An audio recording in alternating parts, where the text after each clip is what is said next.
before dawn on October the 12th, 1492, the Atlantic stops being a barrier and becomes a road. By sunrise, Columbus is standing on a Caribbean shore, believing he has reached the edges of Asia. But the land before him is not empty, and the people watching from the beach are not waiting to be discovered. Before we go deeper, take a moment to like the video and subscribe, if this is the kind of history and mystery you enjoy, because what actually happened that day was not discovery, but the beginning of a global transformation. Before dawn, the sea is still black, and the men on the ships have nothing but creaking wood, wet ropes, and the uneasy faith that the world ahead will finally become visible. For weeks they have stared west into an emptiness no European aboard can truly measure. The water has changed colour, floating branches have appeared, strange birds have crossed the sky, and the air itself seems to promise land. Then, in the darkness between October 11th and October the 12th, 1492, a light is said to flicker in the distance. A few hours later, at first light, the horizon stops being a line and becomes a shore.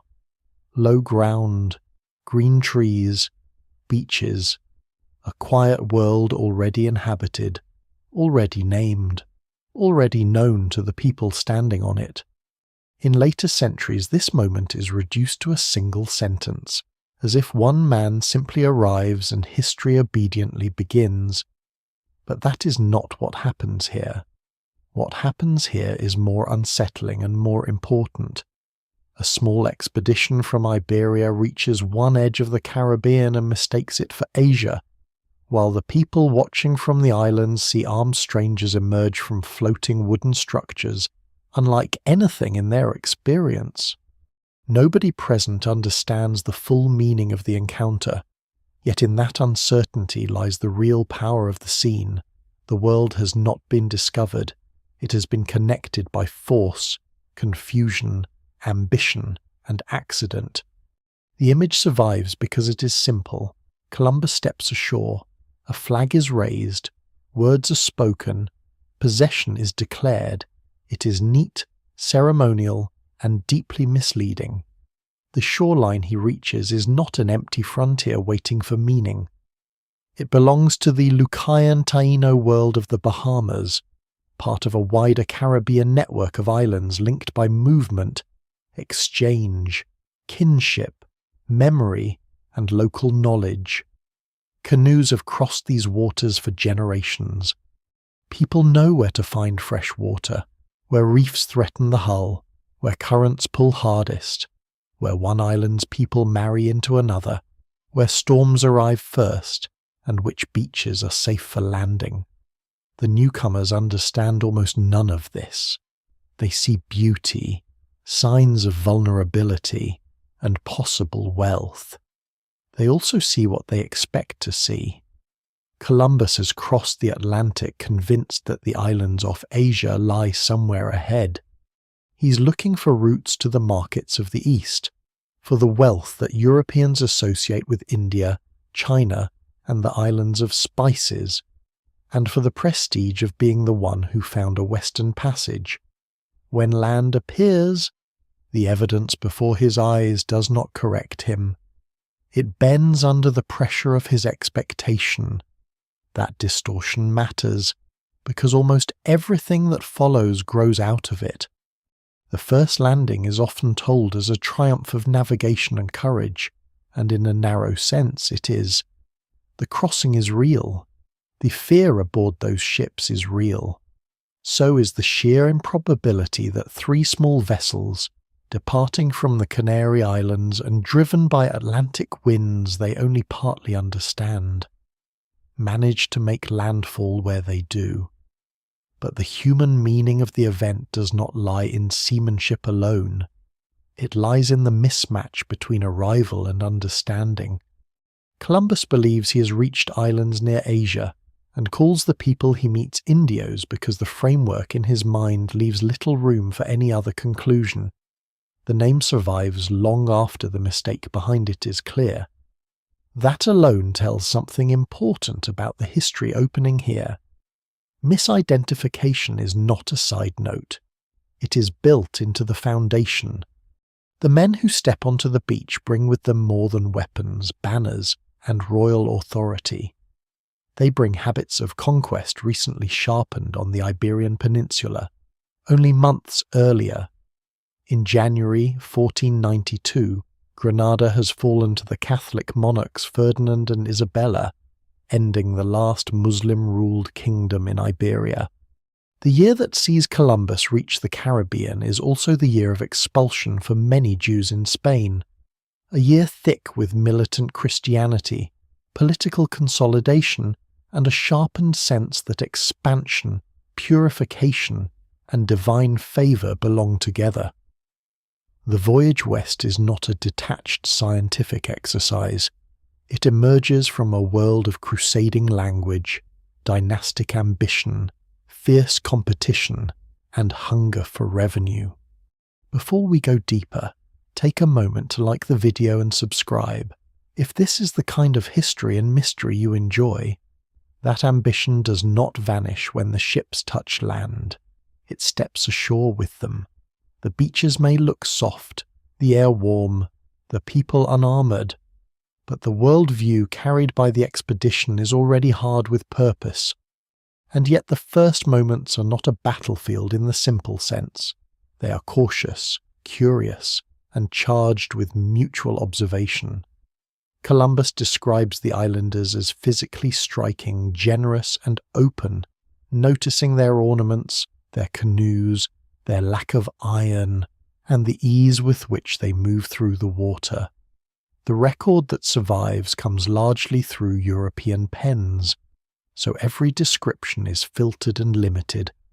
Scholars still debate exactly how much can be recovered about the first exchanges from the indigenous side, because the evidence remains incomplete, and later violence destroys so much of the local world that might have answered us more clearly.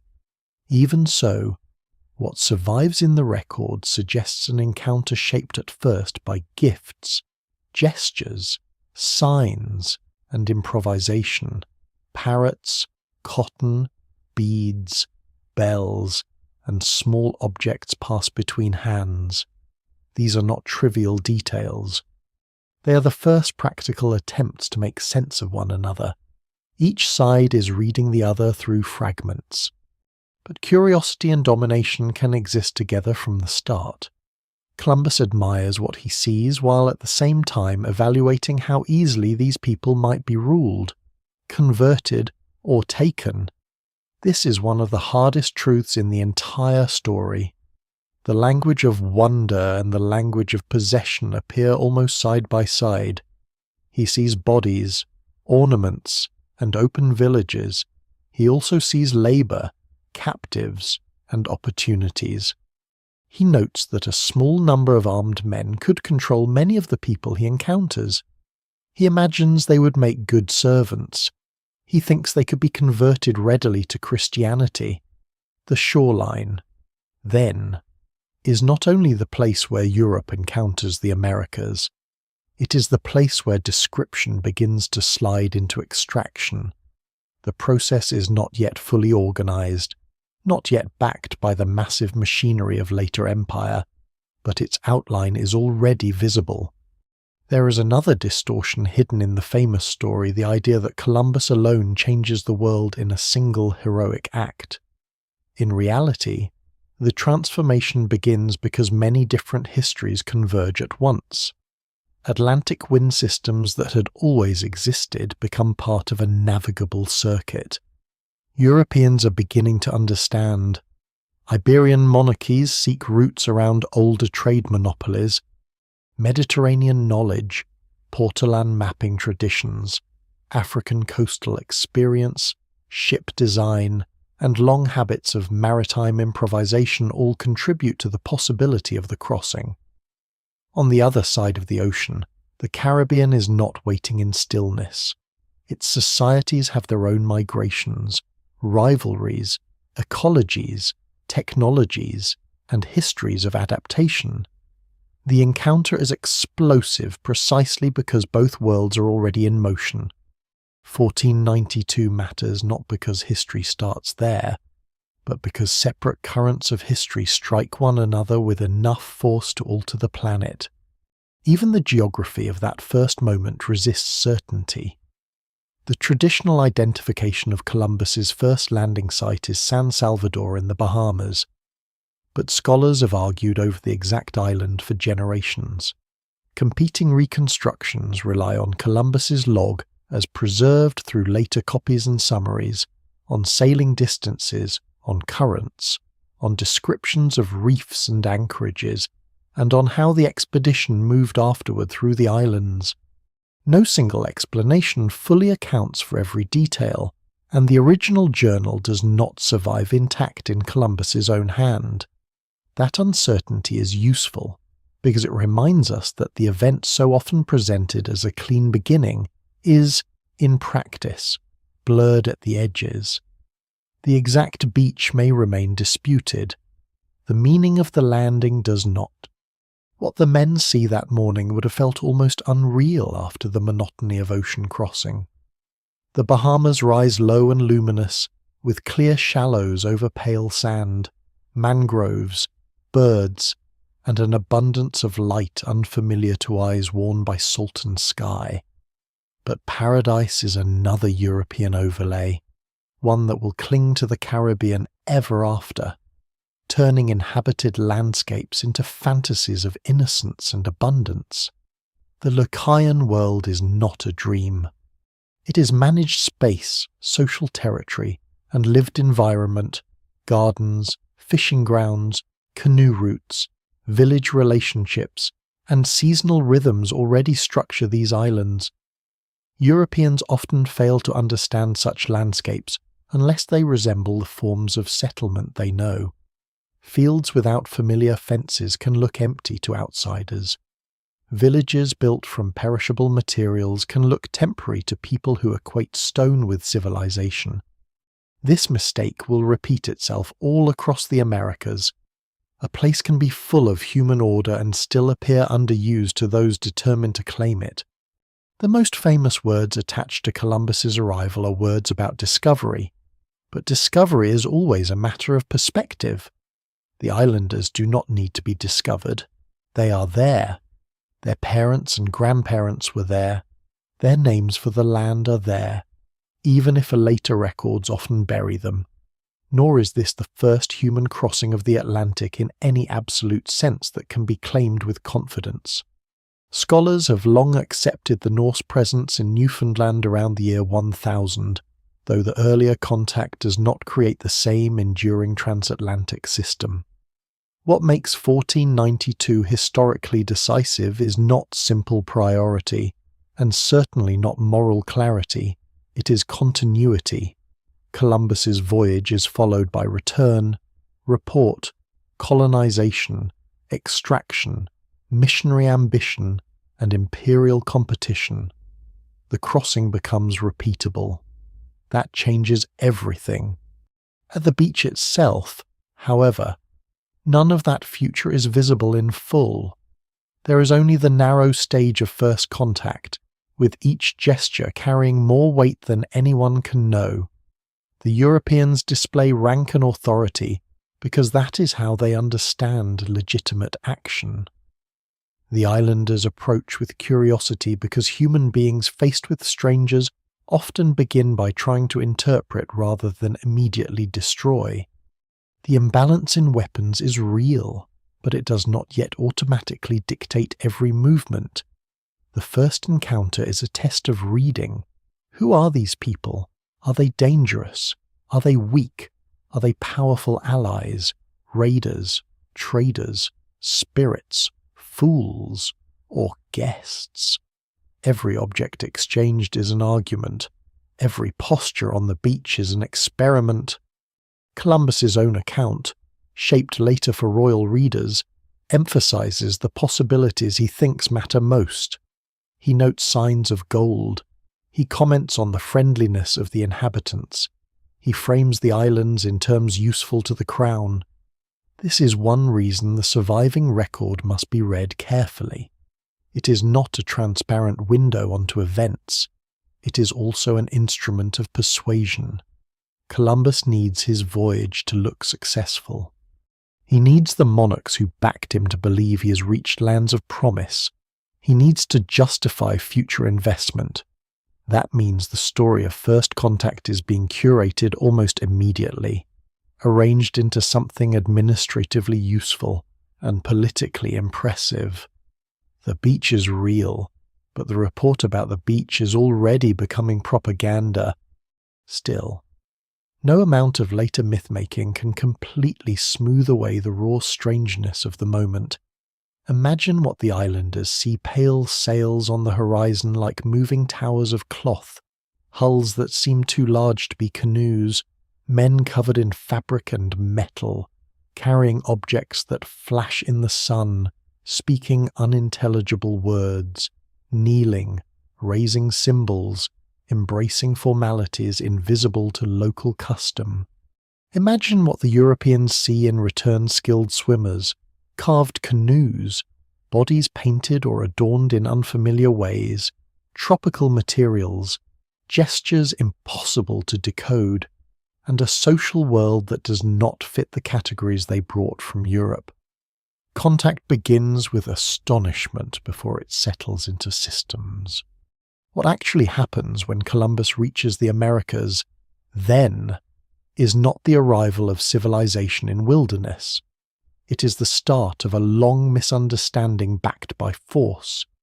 It is a meeting of worlds in which one side quickly acquires the power to write, rename, categorize, and eventually dominate much of the story. It is also the opening of an ecological and human upheaval far beyond the awareness of anyone standing on that first shore. Plants, animals, microbes, enslaved people, silver, crops, faiths, languages, and empire will move across oceans in patterns no observer in October 1492 can begin to map. Entire populations will collapse, cities will rise, forests will change, diets on several continents will be remade, wealth extracted from the Americas will help reorder Eurasian power. African slavery will expand into a vast and brutal Atlantic system. None of that is visible yet, but all of it is latent in the fact that the crossing can now be repeated. So the morning light over the Bahamas does not reveal a simple discovery. It reveals the first fragile scene in a planetary transformation.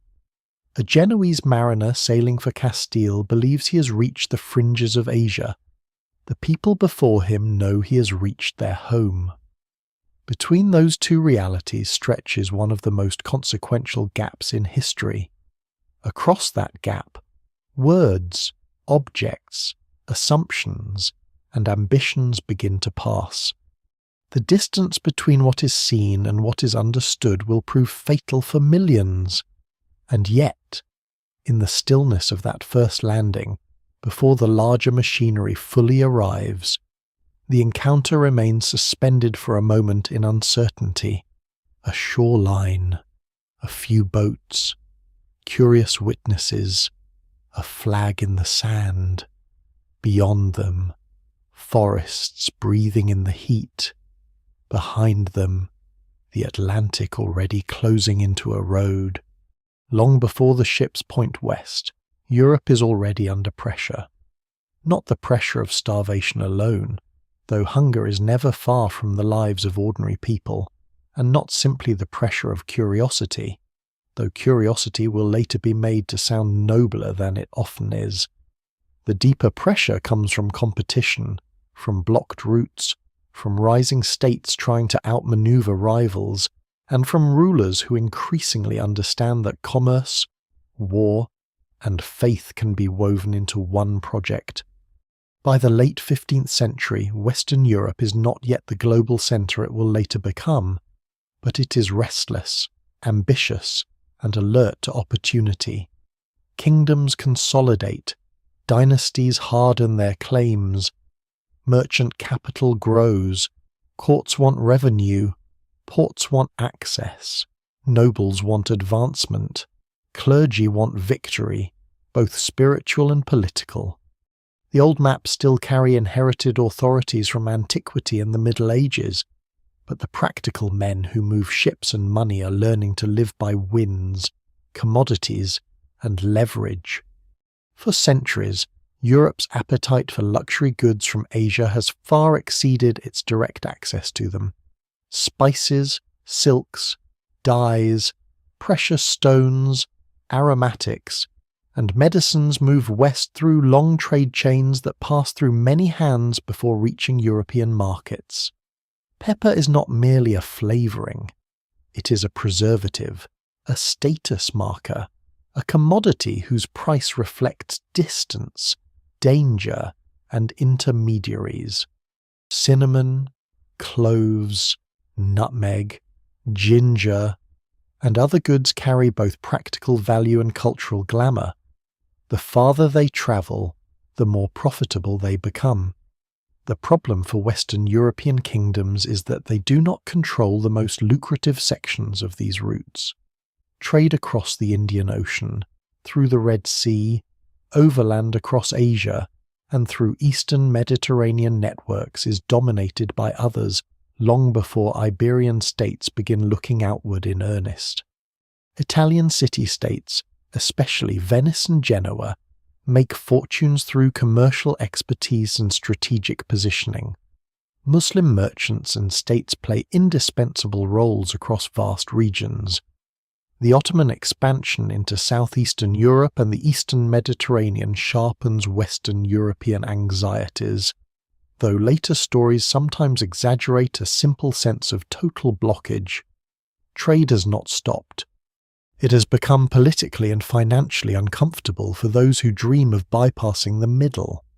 That dream grows strongest on the Atlantic edge of Europe, especially in Portugal and Castile. Geography matters here. These kingdoms face outward toward the ocean, and by the 15th century they are developing the maritime habits, coastal knowledge, and strategic incentives to turn that orientation into state policy. Portugal, smaller and more centralized in its outward ventures, has already spent decades probing the African coast. Sailors, merchants, and princes tied to the Portuguese crown invest in Atlantic islands, new navigation methods, and long-distance sailing. These ventures are not acts of abstract discovery. They are entangled with commerce in gold, ivory, sugar, and enslaved people. They depend on violence, bargaining, and experimentation. The Atlantic islands, including Madeira and the Azores, become laboratories of expansion where plantation models begin to take shape. What later unfolds in the Caribbean does not appear from nowhere. Some of its economic and social logic is already being rehearsed. Castile, which will soon be joined dynastically with Aragon under Ferdinand and Isabella, reaches this outward-looking moment with a somewhat different rhythm. The Iberian Peninsula has been shaped for centuries by warfare, coexistence, alliance, intermarriage, and conflict among Christian and Muslim polities, with Jewish communities deeply woven into urban, fiscal, and intellectual life. Later nationalist histories try to flatten this into a simple heroic march toward Christian unity, but the reality is messier. Borders shift. Pragmatism often matters as much as piety.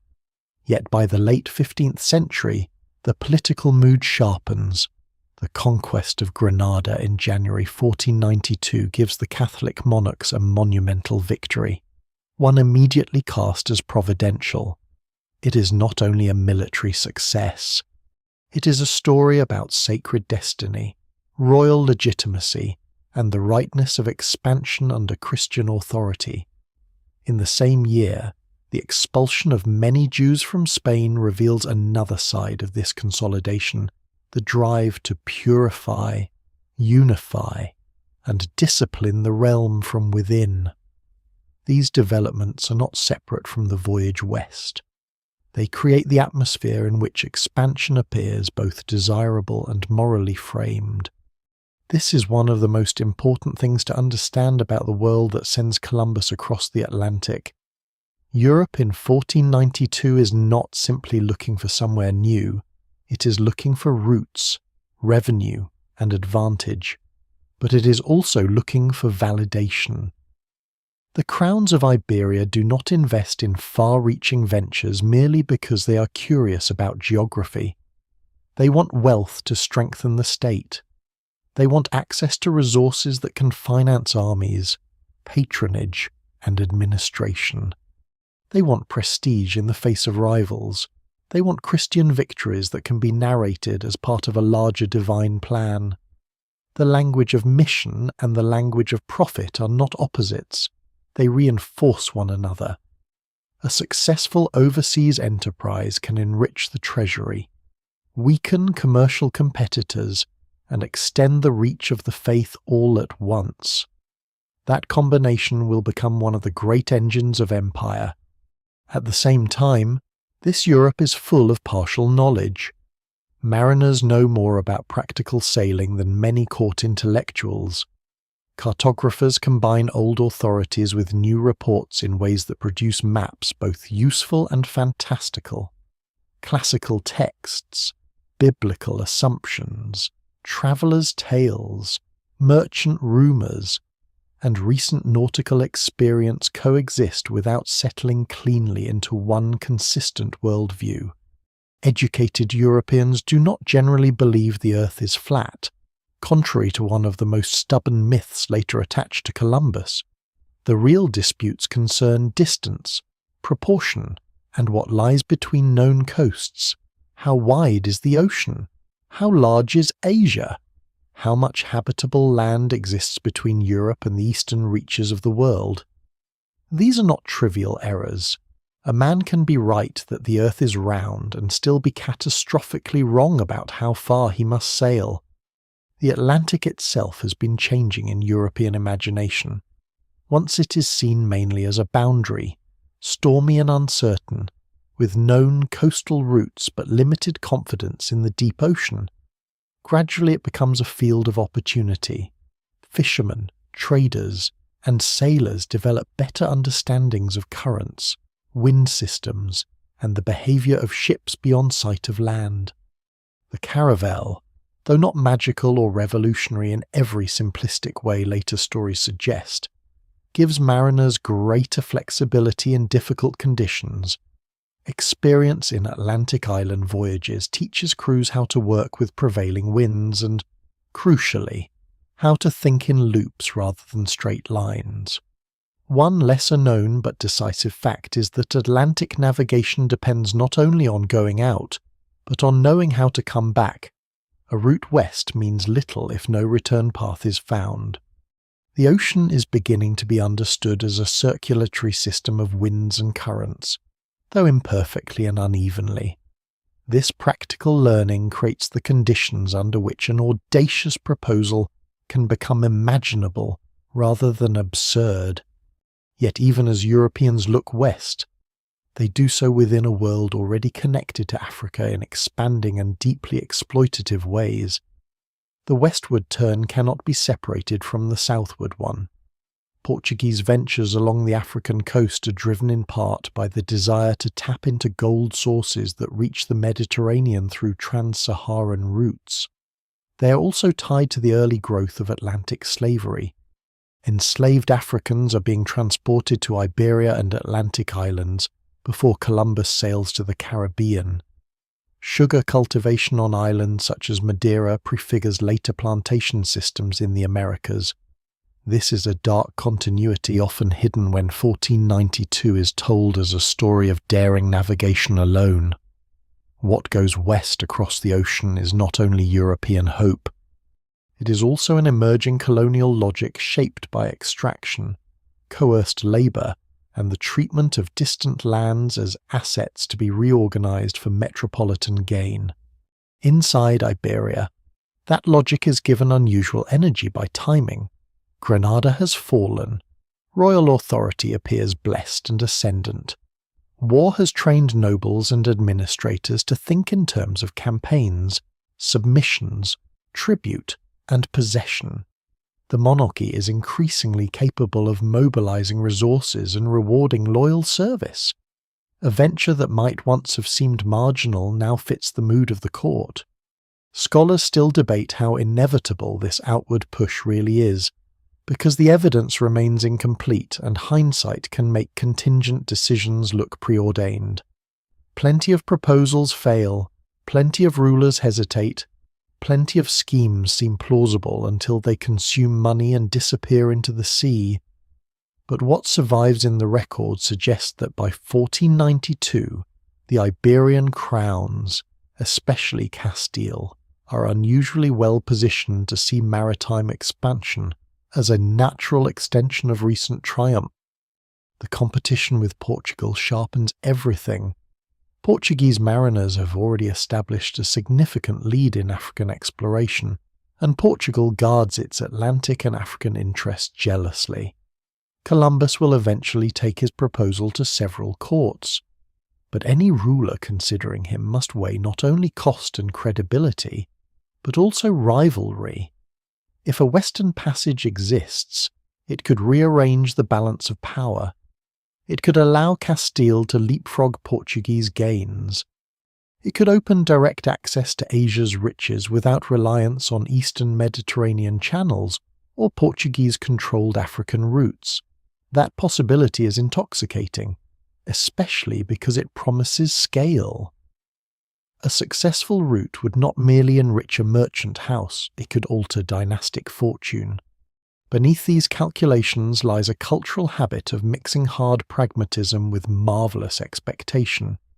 Europe at the close of the Middle Ages is full of stories about distant rulers, strange islands, hidden Christian allies, monstrous peoples, and lands of abundance. Not all educated people believe such things in the same way, but the boundary between sober geography and inherited wonder is far more porous than modern readers often assume. A voyage west can be imagined in terms of arithmetic and divine providence at the same time. That helps explain how ambitious courts and confident navigators tolerate levels of uncertainty that might otherwise look intolerable.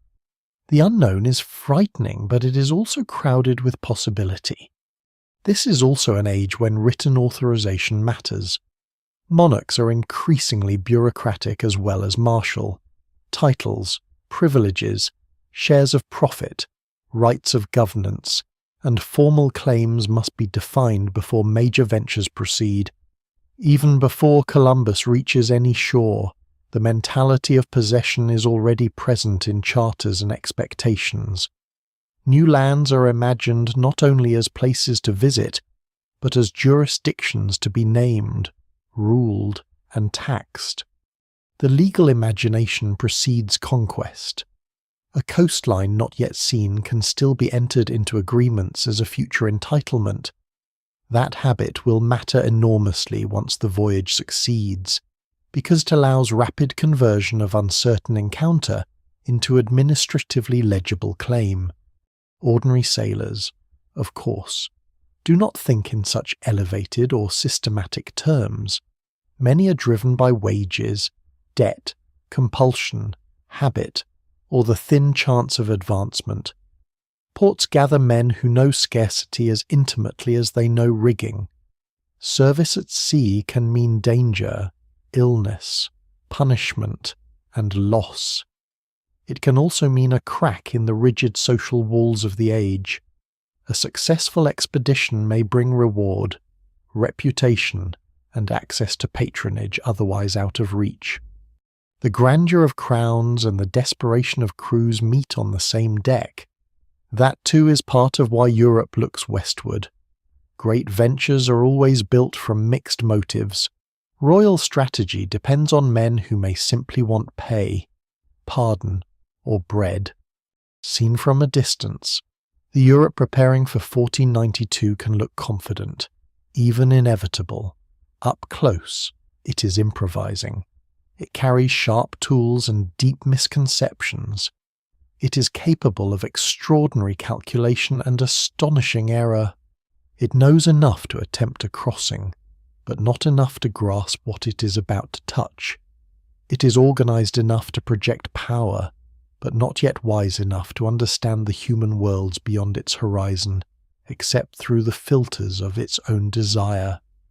That combination is dangerous.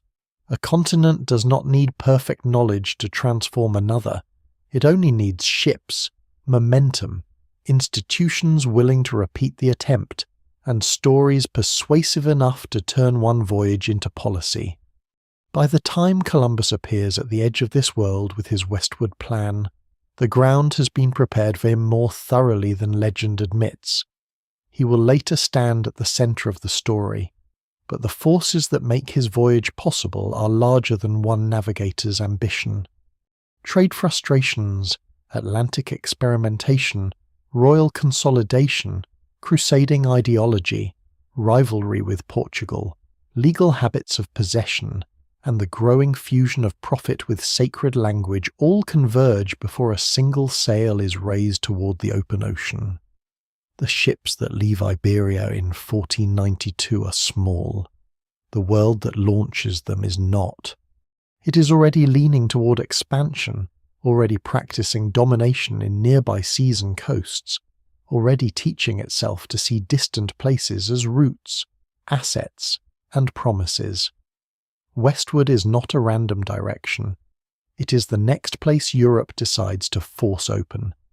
Before Columbus becomes the man standing on a Caribbean shore with banners and titles, he is something less stable and more revealing, a striver moving through the maritime world of the late 15th century, absorbing fragments of knowledge, sharpening convictions, and building an identity out of half-correct calculations and relentless self-belief.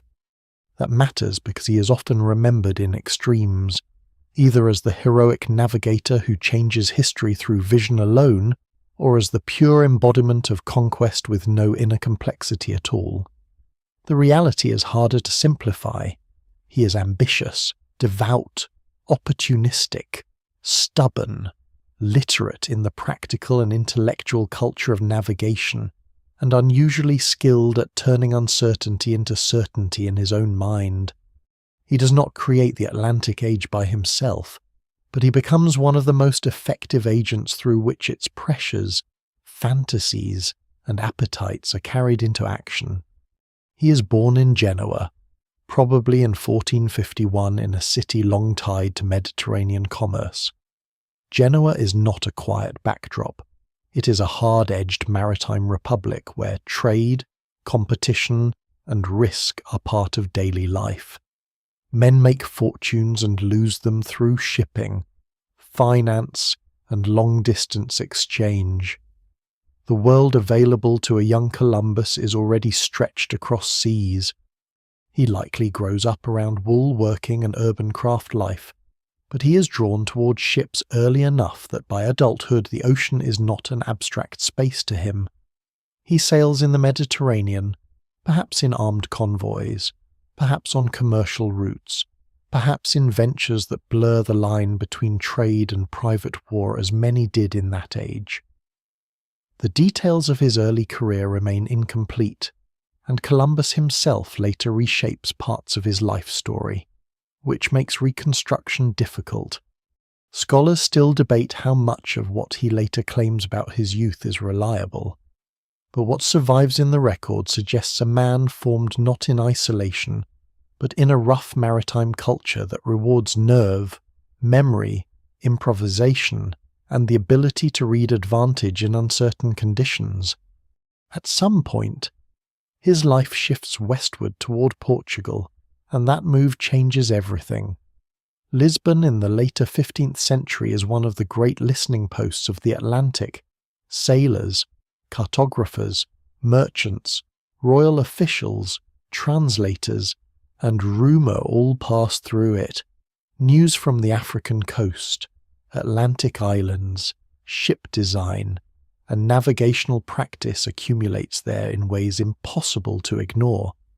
Columbus marries into a family with ties to Atlantic enterprise, and whether or not later legends exaggerate the importance of private charts and inherited sea papers, the broader point remains: he enters a world dense with nautical information. Portugal is exploring and exploiting along the African coast. Atlantic islands are being settled and transformed. Sugar is being cultivated. Enslaved Africans are being transported within these same networks. Practical experience and imperial appetite are feeding one another. Columbus is not inventing a dream of expansion from scratch.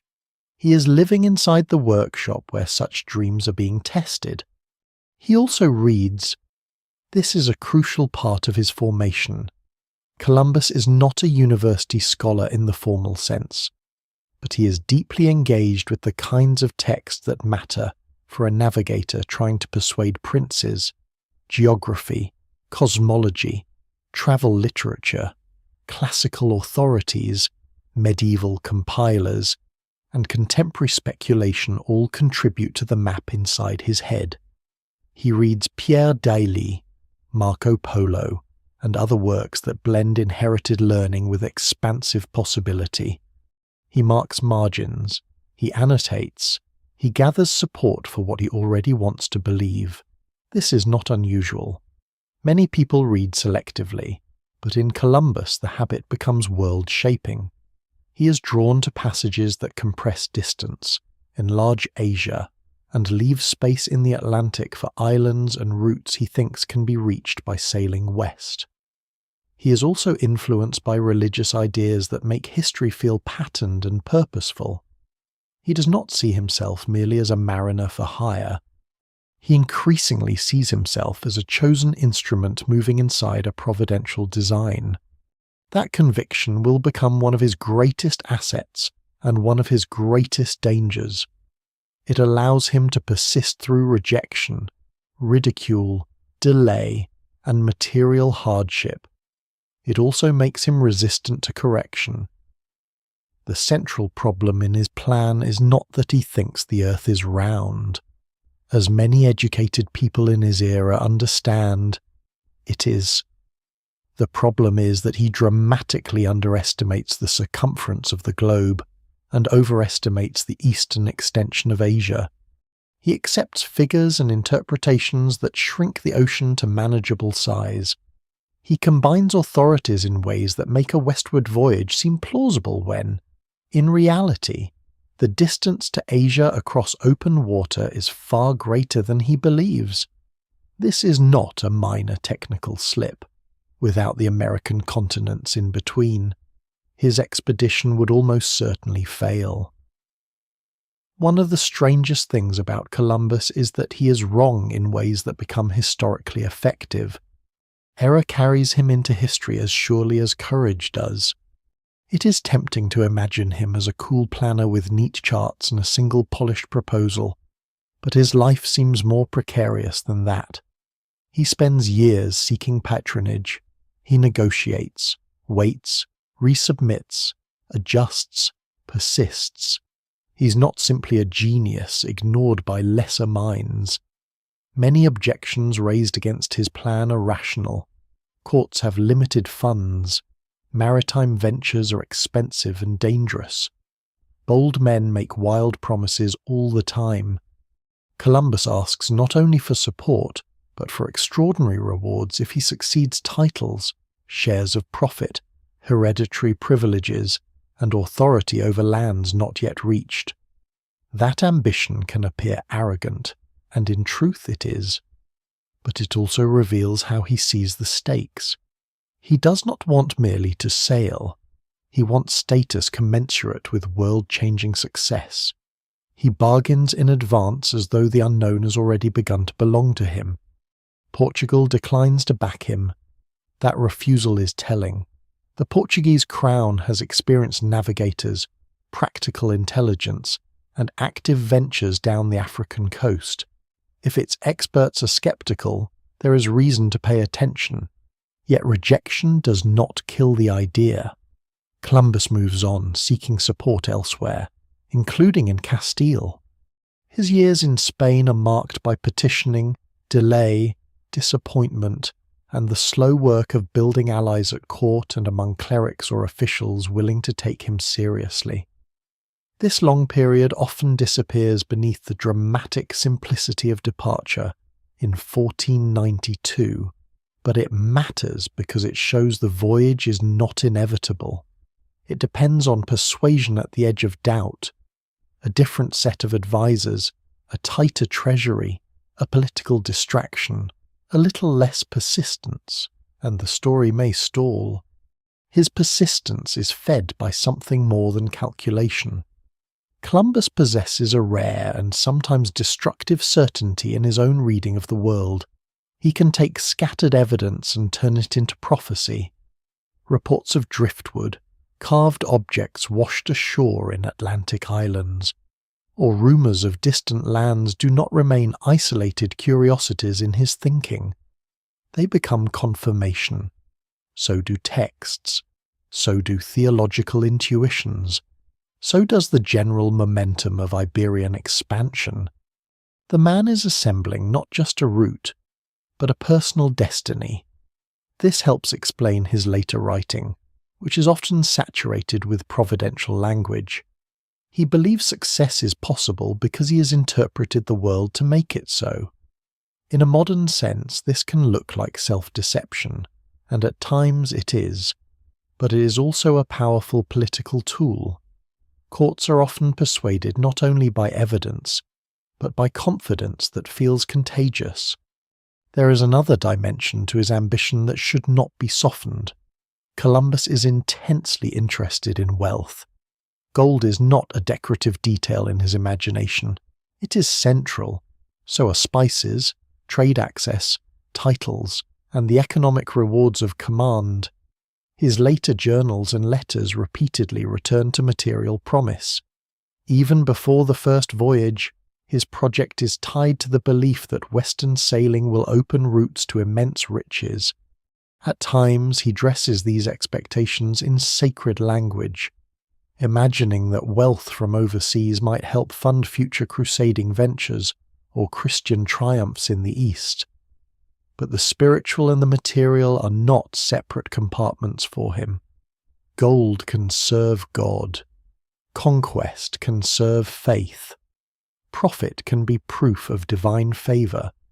That blend is characteristic of his age, but he embodies it with unusual intensity. By the time the Spanish court finally grants him support, the terms reveal how high the gamble feels.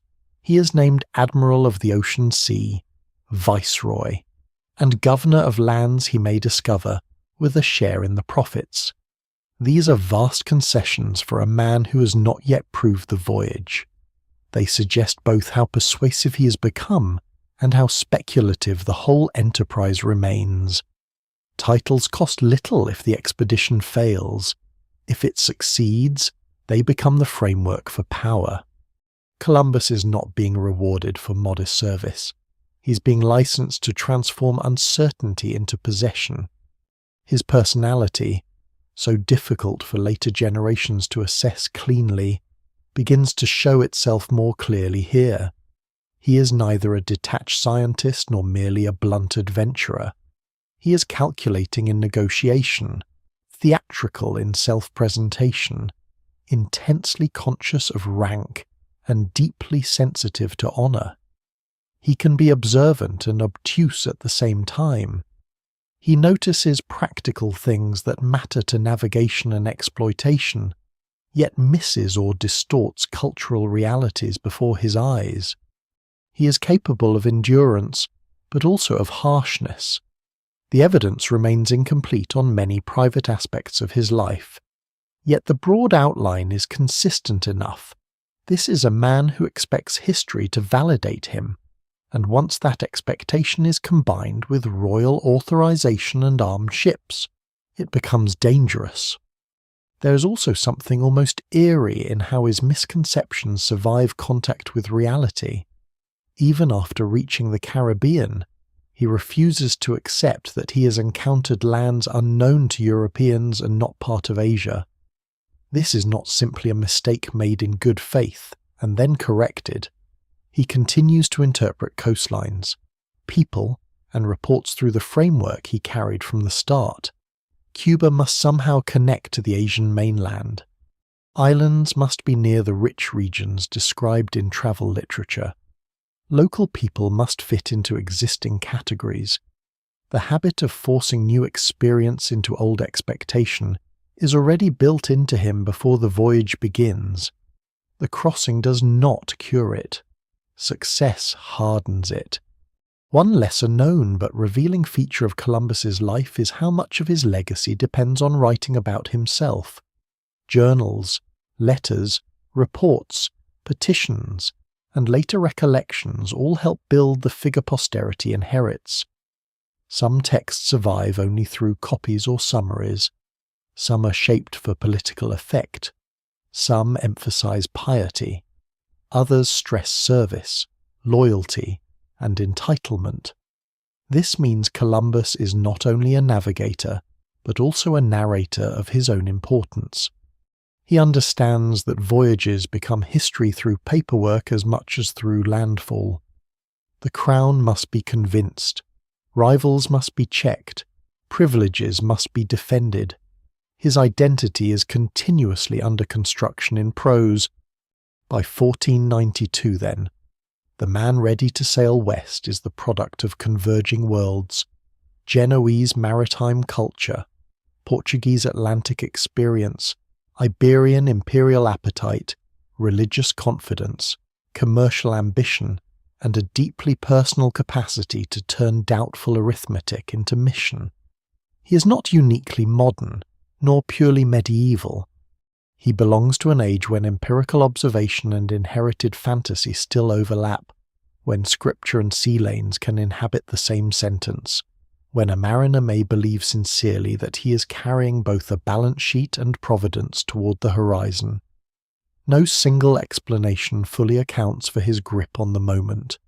Skill matters, timing matters, court politics matter, luck matters. So does the simple fact that he never lets go of the claim that the Western Ocean can be crossed to reach the East. That is the man who now stands on the edge of departure, not a flawless visionary, but a hard, restless, self-believing navigator who has built his career on the conviction that the world is smaller, richer, and more available than many around him think. He is wrong about crucial distances. He is right that a voyage will change him and the crowns who back him. He is still far from understanding what lies ahead, but he has already prepared the mental habits with which he will misunderstand it. The Atlantic does not yet know his name in any lasting way. Soon it will. And with him sail not only ropes, sails, and royal hopes, but also the miscalculations that will become the architecture of first contact. Long before Columbus sails west, the Atlantic is already crowded in the human imagination, but crowded in uneven ways. It is feared, skirted, crossed in sections, narrated through rumour, and probed at its margins. Yet it is not understood as an open blank in the simple way later myths prefer. To the Europeans preparing to push farther into it, the ocean is both obstacle and promise. To many West Africans living along coasts newly visited by Portuguese ships, it is becoming part of an intrusive commercial frontier tied to raiding, trade, diplomacy, and violence. To the peoples of the Americas, the Atlantic is not a single unified concept at all, but one edge of many distinct worlds already rich with movement, memory, and connection. That is one of the first corrections the story requires. When Columbus sails into the Western Ocean, he is not entering emptiness. He is entering a space that has long mattered to different peoples for very different reasons, even if no shared map yet binds those meanings together. From the European side, knowledge of the Atlantic grows in layers. Fishermen work familiar grounds, mariners learn coastal passages, island routes, and the moods of wind and current, the Canary Islands, Madeira, the Azores, and Cape Verde become stepping stones of a new Atlantic practice. These are not trivial outposts. They are laboratories where sailing techniques, imperial claims, plantation systems, and forms of coerced labor are being tested. Sugar cultivation expands. Forests are cut. Land is reorganized. Imported labor is exploited. Administrators, merchants, and sailors learn what it means to turn islands into engines of profit. That experience will travel west with them.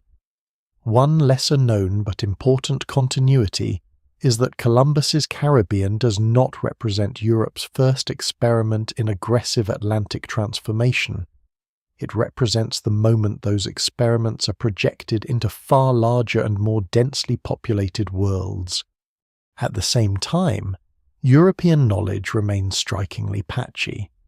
Seafarers may know practical truths that scholars ashore only dimly grasp, yet even experienced navigators work within inherited assumptions, incomplete measurements, and a mix of observation with old authority. Maps show coastlines, islands, monsters, legends, and guesses sharing the same parchment. The Atlantic can be treated as measurable in one region and mythical in another. This is not stupidity. It is what knowledge often looks like at the edge of expansion. Reliable local experience exists, but it thins quickly over distance. Beyond the known island groups and the coasts already reached, the Western Ocean is still a place where confidence and ignorance overlap. Before 1492, of course, Europeans are not the only people shaping this oceanic world. West African societies are deeply involved in commercial and political systems that long predate Portuguese intrusion. Gold, salt, cloth, cola nuts, copper, enslaved people, and many other goods move through inland and coastal networks of astonishing sophistication. Kingdoms and polities across Senegambia, the Upper Guinea coast, and farther south are not passive borders waiting for European initiative. They negotiate, resist, adapt, and exploit openings according to local priorities. What the Portuguese bring is not history itself, but a new and increasingly dangerous set of maritime connections, forts, trade agreements, kidnappings, coercion, and opportunistic alliance begin to alter coastal dynamics. This matters because the voyage west from Iberia grows directly out of experience gained in these Atlantic-African encounters. The sea road to the Americas does not emerge in isolation. It branches from routes already marked by unequal exchange and early forms of colonial violence. And then there is the other side of the ocean, the part still invisible to Europeans, though not in any meaningful sense uninhabited or unknown. The Americas in 1492 are full of roads, languages, agricultural systems, cities, villages, shrines, rivalries, and regional worlds that have been developing for millennia. In Mesoamerica, great urban traditions have risen and changed form over centuries, from the Olmec heartlands to Teotihuacan, the Maya cities, and the Mexica power centered at Tenochtitlan. In the Andes, societies have built terraces, roads, storehouses, and states capable of coordinating labor across extreme landscapes. Across North America, communities live in configurations as varied as pueblos, mound centers, mobile hunting networks, agricultural villages, and riverine settlements. In Amazonia, long dismissed by older scholarship as thinly inhabited wilderness, evidence increasingly shows landscapes shaped by settlement, cultivation, earthworks, and sophisticated ecological management. The Caribbean, too, is full of societies with long histories of migration, adaptation, and exchange. None of this is visible from a European deck in 1492, but all of it exists. The Caribbean is especially important because it is the first American world Columbus reaches, and it is often one of the most misunderstood. These islands are not isolated dots inhabited by disconnected people. They are linked by canoe travel, kinship, trade, ritual practice, and political relationships that vary from place to place. Archaeology and ethnohistory suggest layers of migration and cultural formation over many centuries, including movements associated with Arawakan-speaking peoples and the later development of regional differences among Taino, Lucayan, Kalinago, and others, though older labels imposed by Europeans can be blunt and misleading. Scholars still debate some details of these identities and interactions, because the evidence remains incomplete, and later colonial records flatten diversity into categories convenient for outsiders. Even so, what survives in the record suggests a Caribbean world that is dynamic, mobile, and socially textured, not a scattering of naive island communities waiting for a history lesson from Europe. That is why the phrase "the Atlantic before Columbus" can itself mislead. It centers him in a space where he is, in truth, a late arrival. Human beings have been moving through and around these regions for thousands of years. The ancestors of indigenous peoples in the Americas reached these continents long before 1492 by routes still studied and debated, but unquestionably ancient. In the North Atlantic, Norse voyagers reached Newfoundland around the year 1000, establishing the site known today as L'Anse aux Meadows. That presence does not produce the same durable transatlantic system that follows Columbus, but it is important because it removes the false aura of absolute firstness. European contact with the western side of the ocean has precedent. It is limited, short-lived, and historically contained, yet real. Columbus's importance lies elsewhere. He's not the first human to find land beyond the Atlantic. He is the catalyst for sustained reconnection between hemispheres on a scale that becomes irreversible. Even among Europeans, the ocean is not imagined solely in terms of distance and markets. It is also moralized, fantasized, and feared.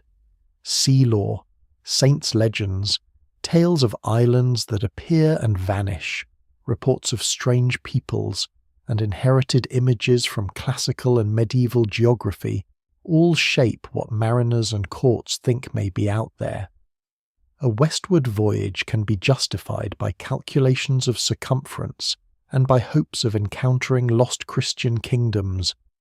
It can be sold as commerce and as destiny. The unknown does not repel ambition. It attracts projection. This habit of projection will prove decisive once Columbus begins reporting what he sees, because the Atlantic beyond Europe is already loaded with expectation before anyone in Castile has laid eyes on Caribbean water. Practical knowledge, however, matters as much as fantasy. By the late 15th century, Iberian mariners are learning something fundamental about the Atlantic system. The ocean has structure. Winds are not random in the way they might seem to a landbound observer. Currents have habits. Routes outward and routes home are not the same. Sailors heading southwest toward the Canaries and then west can take advantage of the trade winds. Returning requires arcing north to find westerlies. This loop, later called the Volta do Mar in Portuguese practice, is one of the hidden preconditions of transatlantic empire. The sea is still dangerous, but it is becoming legible enough to be used repeatedly. That is a much bigger historical change than a single landfall. An ocean that can be crossed once is remarkable. An ocean whose crossing can be routinized becomes a highway of transformation. Still, no highway exists yet in 1492. What exists is a threshold. On one side stand European states increasingly willing to finance long-distance ventures. On another stand African polities already dealing with the consequences of Atlantic intrusion. On the far side are American societies whose complexity Europeans do not imagine correctly, if they imagine them at all. The Atlantic connects these worlds physically before it connects them mentally. A ship may arrive long before comprehension does. That mismatch is one of the reasons contact proves so devastating. Europeans are equipped to claim, rename, and exploit places they do not understand. Indigenous societies are often forced to interpret newcomers whose motives unfold faster than local categories can safely contain. The ocean is the medium through which these asymmetries travel. There is also an ecological dimension to the Atlantic before Columbus that is easy to miss because it seems silent. Wind patterns, currents, migratory birds, floating vegetation, storm cycles, and seasonal rhythms all shape the possibilities of contact. Sailors learn from birds, from drifting branches, from watercolor, from swell direction. Such signs matter in 1492, but they also matter in the longer history of maritime thinking. The Atlantic is not merely a surface to cross. It is an environment that teaches those who survive it. European seamanship improves not through abstract theory alone, but through bodies learning the ocean's repeated tendencies. At the same time, the Caribbean and American coastal zones are themselves ecological mosaics managed by indigenous peoples through fishing, cultivation, burning, planting, and settlement. Later Europeans often misread these landscapes as untouched nature. In fact, many are cultural landscapes shaped over generations. One of the most persistent myths about 1492 is that the Atlantic separates civilization from wilderness until Columbus bridges the gap. In truth, the ocean separates different civilizations, different economies, and different understandings of what a sea means. For Iberian rulers, it is increasingly a route to wealth and prestige. For many sailors, it is work, danger, and possible reward. For coastal West Africans facing Portuguese expansion, it is becoming a site of intrusion with unpredictable consequences.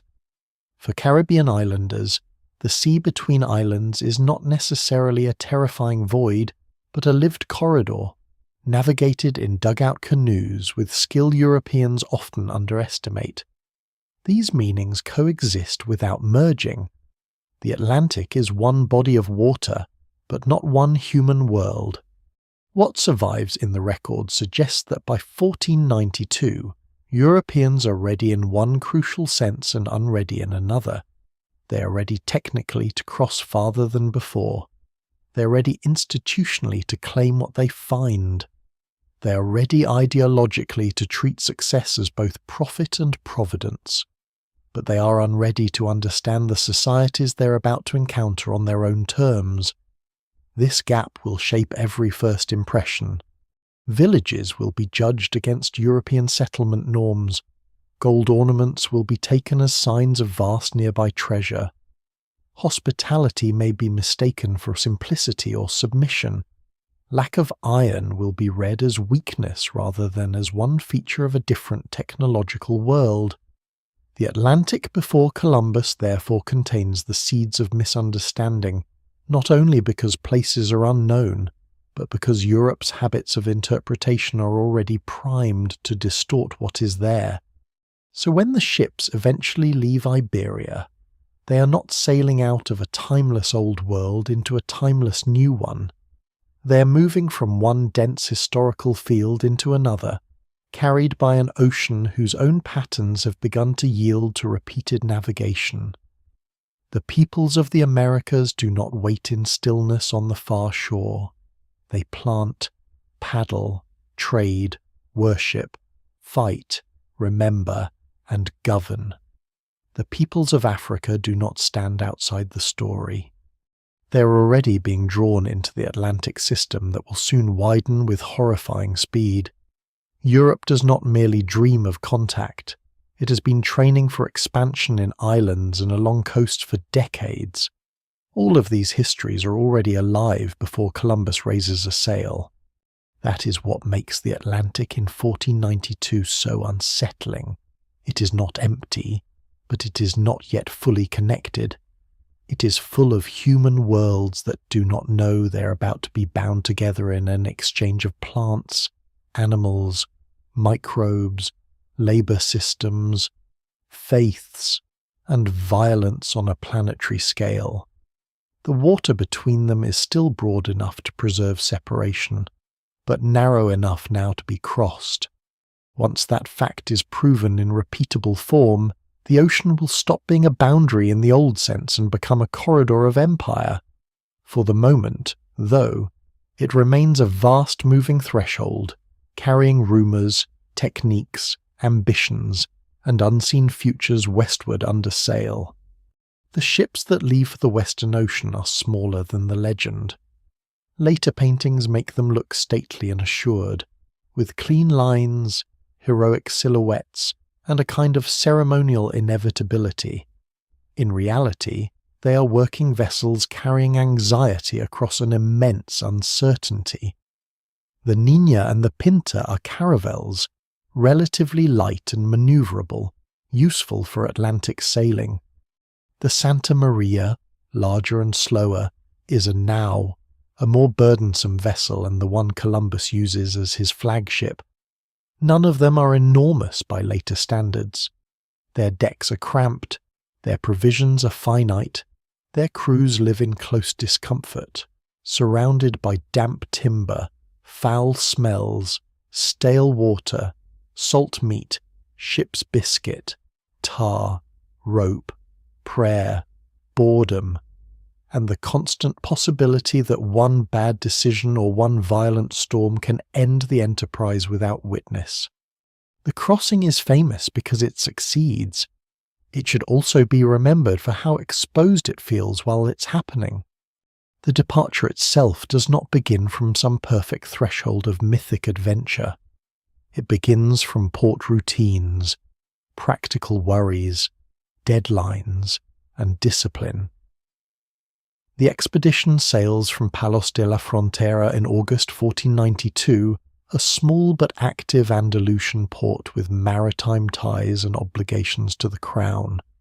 Men are gathered through a mixture of recruitment, pressure, local influence, and opportunity. The Pinzon brothers, experienced mariners from the region, prove especially important. Martín Alonso Pinzon and Vicente Yáñez. Pinzon bring credibility, knowledge, and local authority that help make the voyage possible in ways often overshadowed by Columbus's later fame. This is one of the quieter truths of the expedition, no matter how commanding Columbus appears in retrospect. He does not sail west as a solitary genius followed by faceless men. He depends heavily on other sailors with practical skill, regional standing, and their own judgment about risk. The fleet stops at the Canary Islands, as many westbound Atlantic voyages do, to make repairs and adjustments. The Pinta reportedly has rudder trouble, and the halt delays progress. This pause matters because it reminds us that the expedition is fragile even before the open crossing begins. Ships are not abstract symbols of ambition. They are wooden systems prone to strain, leakage, breakage, and disorder. Every repair made before leaving the Canaries is part of the thin material margin between success and catastrophe. The islands also mark the last edge of relative familiarity. Beyond them, the ocean route west is no longer coastal probing or island hopping within known Atlantic patterns. It becomes something else, a sustained commitment to sailing beyond the world any man aboard has actually seen. When the ships finally head west in early September, the voyage enters the realm that later storytelling loves most, the moving emptiness of sea and sky, the days without land, the deepening dependence on dead reckoning, and the slow accumulation of signs that may or may not mean anything. Columbus keeps track of distance with care, but here again his methods reveal the tension between leadership and manipulation. According to later accounts derived from the Voyage journal, he at times records one distance for himself and a shorter one for the crew, likely to keep morale from collapsing. Scholars still debate the exact interpretation of these entries and how systematically the deception is practiced, because the surviving text comes to us through later transmission rather than an untouched original. Even so, what survives in the record suggests a commander acutely aware that information is part of command. On a ship, numbers are emotional facts. Distance sailed is not just measurement, it is fear. That fear grows gradually rather than all at once. The Atlantic west of the Canaries does not immediately announce itself as a nightmare. There are fair winds, manageable seas, routines of sail handling, prayers, meals, watches, repairs, and all the repetitive labour that prevents panic from becoming the whole texture of shipboard life. Men pump, trim, coil, inspect, and endure. But monotony at sea is not calming in the long run. It can sharpen unease. The horizon never changes enough. Day after day, the same water rolls under the hull, and the very steadiness of the westward push becomes disturbing. If the wind holds from the east, driving them onward, then the same favourable weather that speeds them west also raises a terrible question in the minds of sailors if the wind keeps blowing this way. How are they supposed to get back?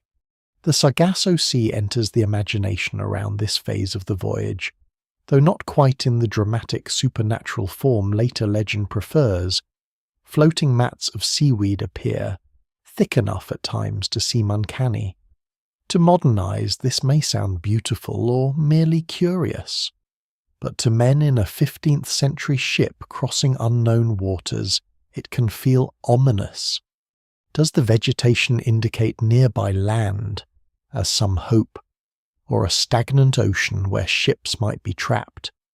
The answer, of course, is neither in such absolute terms, but the psychological effect matters. This sea is no longer just water, it is offering signs, and the men aboard are forced to interpret them without certainty.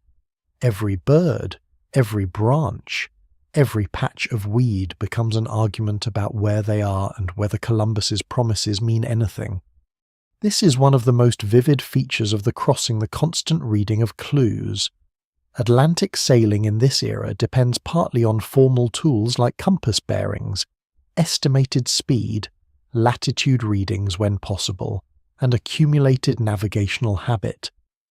But it also depends on interpretation of the environment. Birds flying in certain directions may suggest land. Driftwood may suggest rivers or shores. Changes in swell or cloud patterns may stir hope. Yet each clue is ambiguous. A branch can travel a long way. Birds can mislead. Clouds can imitate land and then dissolve.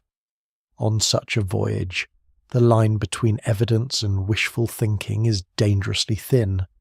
Columbus is especially prone to seeing confirmation of success because he is already committed to the idea that success must be near. His crew, forced to live inside his conviction, vacillate between trust, resentment, and dread. The discipline required to keep the expedition moving west is therefore not merely technical, it is social and psychological. Columbus must maintain hierarchy aboard ships, where experienced seamen may doubt his calculations, and where ordinary crewmen may feel they are being pulled into oblivion by an admiral whose confidence no longer reassures them. The Pinzon brothers likely help stabilize this atmosphere, particularly because they possess the practical authority of seasoned mariners. Leadership at sea is never singular in the simple sense. Formal command matters, but so does informal credibility. A captain may carry royal authority, another man may carry the crew's trust.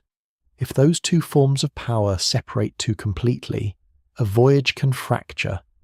The famous story of imminent mutiny near the end of the crossing is difficult to pin down with precision. Later retellings often compress it into a theatrical scene in which terrified sailors demand return and Columbus heroically buys a few final days. The reality is probably less tidy. Dissatisfaction almost certainly rises. Complaints, fear, and pressure likely intensify as the voyage lengthens. But the evidence remains incomplete, and the dramatic versions may smooth over a more diffuse tension rather than one neat confrontation. What seems clear is that morale becomes a serious issue, especially in October, when the ships have been at sea long enough for uncertainty to sour every promise. The men are not irrational. They are confronting the possibility that they have sailed beyond the edge of practical return in pursuit of a miscalculated dream. And yet the ocean keeps giving them just enough hope to prevent collapse. Birds become more frequent. A carved stick is found. A small branch with berries drifts by. Reeds appear. These details, preserved in the voyage record, matter because they show how land is first reached in the mind before it is reached by the eye. Hope comes in fragments. Each item floating on the sea is a signal that the empty west may no longer be empty. The crews begin to live from sign to sign. Expectation sharpens. Fatigue turns electric. The horizon, unchanged for weeks, becomes intolerably important. On the night of October 11th, tension reaches its most concentrated form. Rewards have been promised for the first sighting of land. Eyes scan the darkness. Columbus later claims he sees a distant light, a small flickering thing, uncertain and intermittent. Whether this light is real, misperceived, or later emphasized to support his own primacy is still debated. No single explanation fully accounts for all the testimony. But a few hours later, in the early morning of October the 12th, Rodrigo de Triana aboard the Pinta sights land. Whatever was glimpsed in the night, dawn resolves the matter. Ahead lies an island in the Lucayan archipelago of the Bahamas. That moment is often treated as the conclusion of the voyage, but in another sense it is the beginning of the real voyage, because now the expedition passes from oceanic uncertainty into human uncertainty. The men have crossed the Atlantic, but not to Asia, not to the courts of the Great Khan, not to the spice ports that haunted European imagination. They do not know that yet. They only know that they have found land, that the impossible has become visible, and that the expedition has escaped the humiliation of sailing west into nothing. Relief must have flooded the decks with almost physical force. The weeks of strain, suspicion, and private terror suddenly acquire meaning. The West has answered. There is something almost paradoxical in how the crossing works. Columbus's errors help produce success. His underestimation of the Earth's size makes the voyage seem feasible. The existence of the American continents makes his miscalculation survivable. Favorable winds carry the ships west. The navigational experience developed in the eastern Atlantic gives the crews enough competence to endure the open ocean. Local leadership from men like the Pinzon brothers helps maintain cohesion. The voyage, so often condensed into a single man's genius, is really an unstable braid of skill, luck, misconception, and endurance. Remove one strand and the crossing may fail.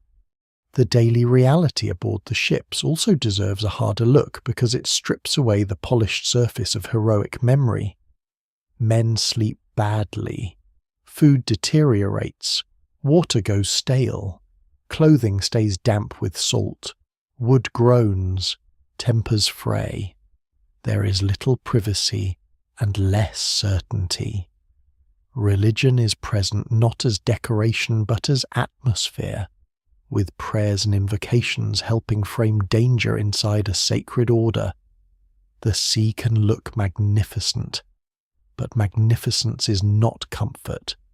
Crossing an ocean in 1492 means living inside a machine made of wind and wood, where every rope under strain is a reminder that human bodies are weak and the Atlantic is large.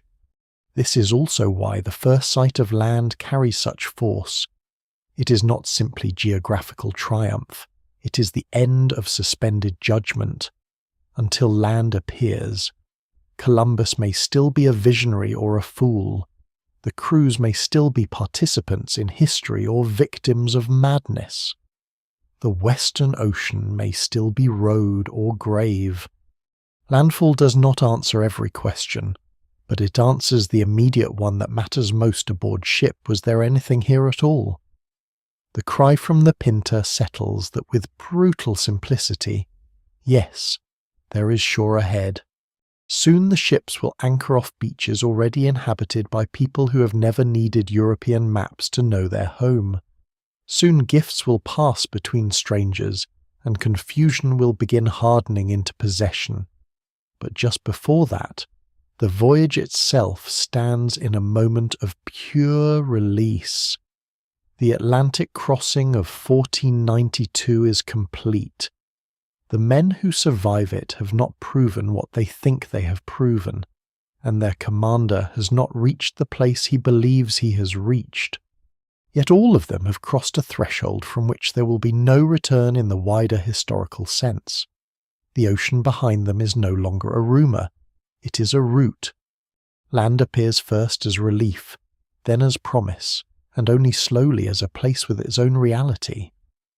From the deck, the island seems low, green and gentle, edged by bright water and pale sand. After weeks of open ocean, it must look almost impossibly calm. But the calm is deceptive, not because the shore hides immediate violence, but because the men arriving there do not understand where they are.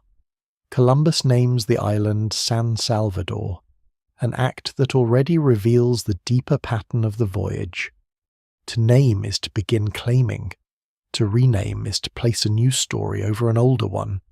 The people living there almost certainly know the island by another name, often identified through surviving records as Guanahani, though even that has passed through layers of translation and transcription. What matters most is not only which exact word is closest to what was spoken, but the fact that the beach is not nameless until Europeans arrive. It is already part of a lived geography. The newcomers step ashore as if they're entering blank space. In truth, they are entering the Lucayan world. The Lucayans are part of the wider Taino-speaking cultural sphere of the Caribbean, though that label itself can flatten variation if used carelessly. These islands are not occupied by isolated castaways or by people untouched by movement.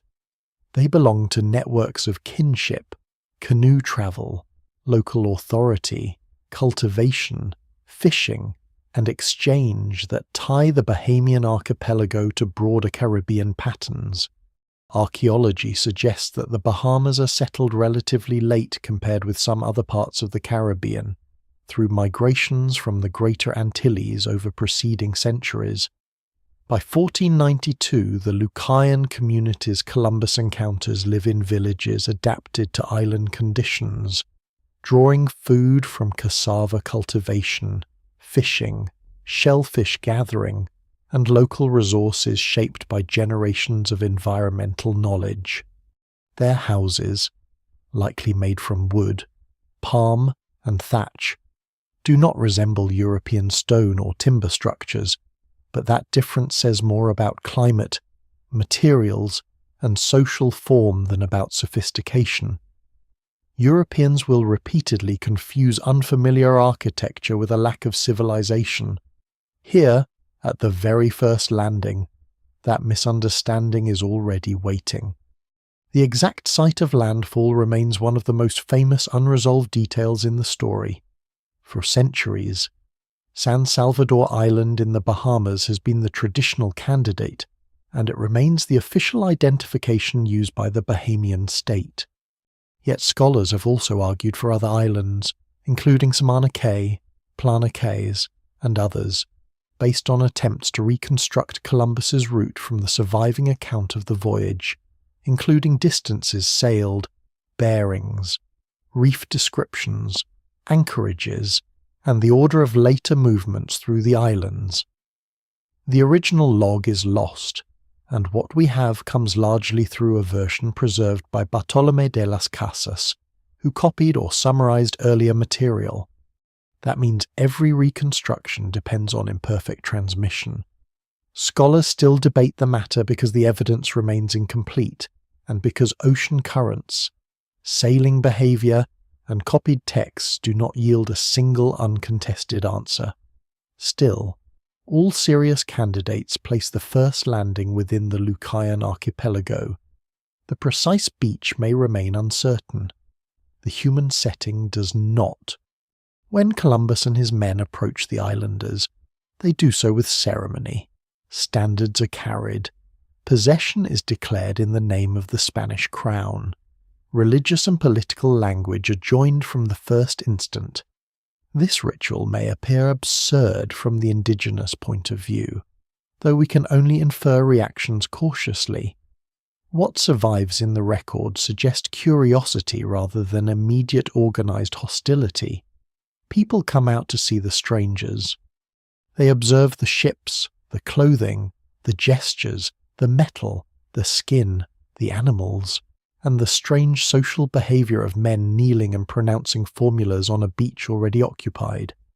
Columbus describes the inhabitants in terms that mix admiration, surprise, strategic assessment, and condescension. He notices that they are physically strong, that many go unclothed by European standards, that they carry light spears, that they swim skillfully, and that they seem open to exchange. He also notes what they do not have: iron weapons, large warcraft of the sort he expects, obvious signs of hierarchy legible to him, and defences that would make conquest difficult. The speed with which observation turns into evaluation is chilling. Wonder and domination are side by side almost from the first hour. The Lucayans, for their part, are looking at creatures from another world in the most literal practical sense. Great wooden vessels have appeared offshore carrying bearded men covered in woven cloth and metal, bearing swords, banners, and objects that glitter or ring. The men speak no intelligible language. They arrive with authority that is clearly important to themselves but meaningless in local terms. The people on the island have categories for strangers, exchange partners, and danger. But it is unclear how these new arrivals fit. No single explanation fully accounts for how the Lucayans understood the first encounter, because they do not leave written testimony in a form preserved by colonial archives, and later violence destroys so much of the world that might have preserved their point of view more fully. Still, what survives in the record suggests a meeting structured at first by cautious contact rather than instant battle. Gifts are exchanged, objects are handled, gestures are tested, human beings begin, as they so often do, by trying to interpret. The exchange of gifts has a famous innocence in later retellings, but it is never innocent in the deeper historical sense. Columbus gives red caps, glass beads, hawks' bells, and other small items. The islanders offer parrots, cotton, javelins, and other local goods. These acts can be read as gestures of welcome, curiosity, diplomacy, or practical reciprocity. Yet Columbus is not simply participating in exchange. He is collecting information. He is asking about gold. He is measuring possibilities. He is testing how the islanders respond to objects of little value in his own world, but startling novelty in theirs. This is not unusual in first contacts, but here it carries immediate imperial consequences. Trinkets are not only gifts, they are probes. One of the striking details in Columbus's record is how quickly he forms an opinion about the convertibility and governability of the people he meets. He judges them gentle. He believes they would make good servants. He claims they could be readily converted to Christianity. He notes that with a small number of men he could subdue many of them. This is not a later corruption of first impressions. It is built into them from the start. The beach encounter, so often framed as mutual wonder, is also the moment in which European power begins imagining the local population as labour and souls to be reordered. The softness of the setting can hide the hardness of the thought. At the same time, Columbus is deeply engaged in misreading the landscape through his prior expectation that he has reached islands near Asia.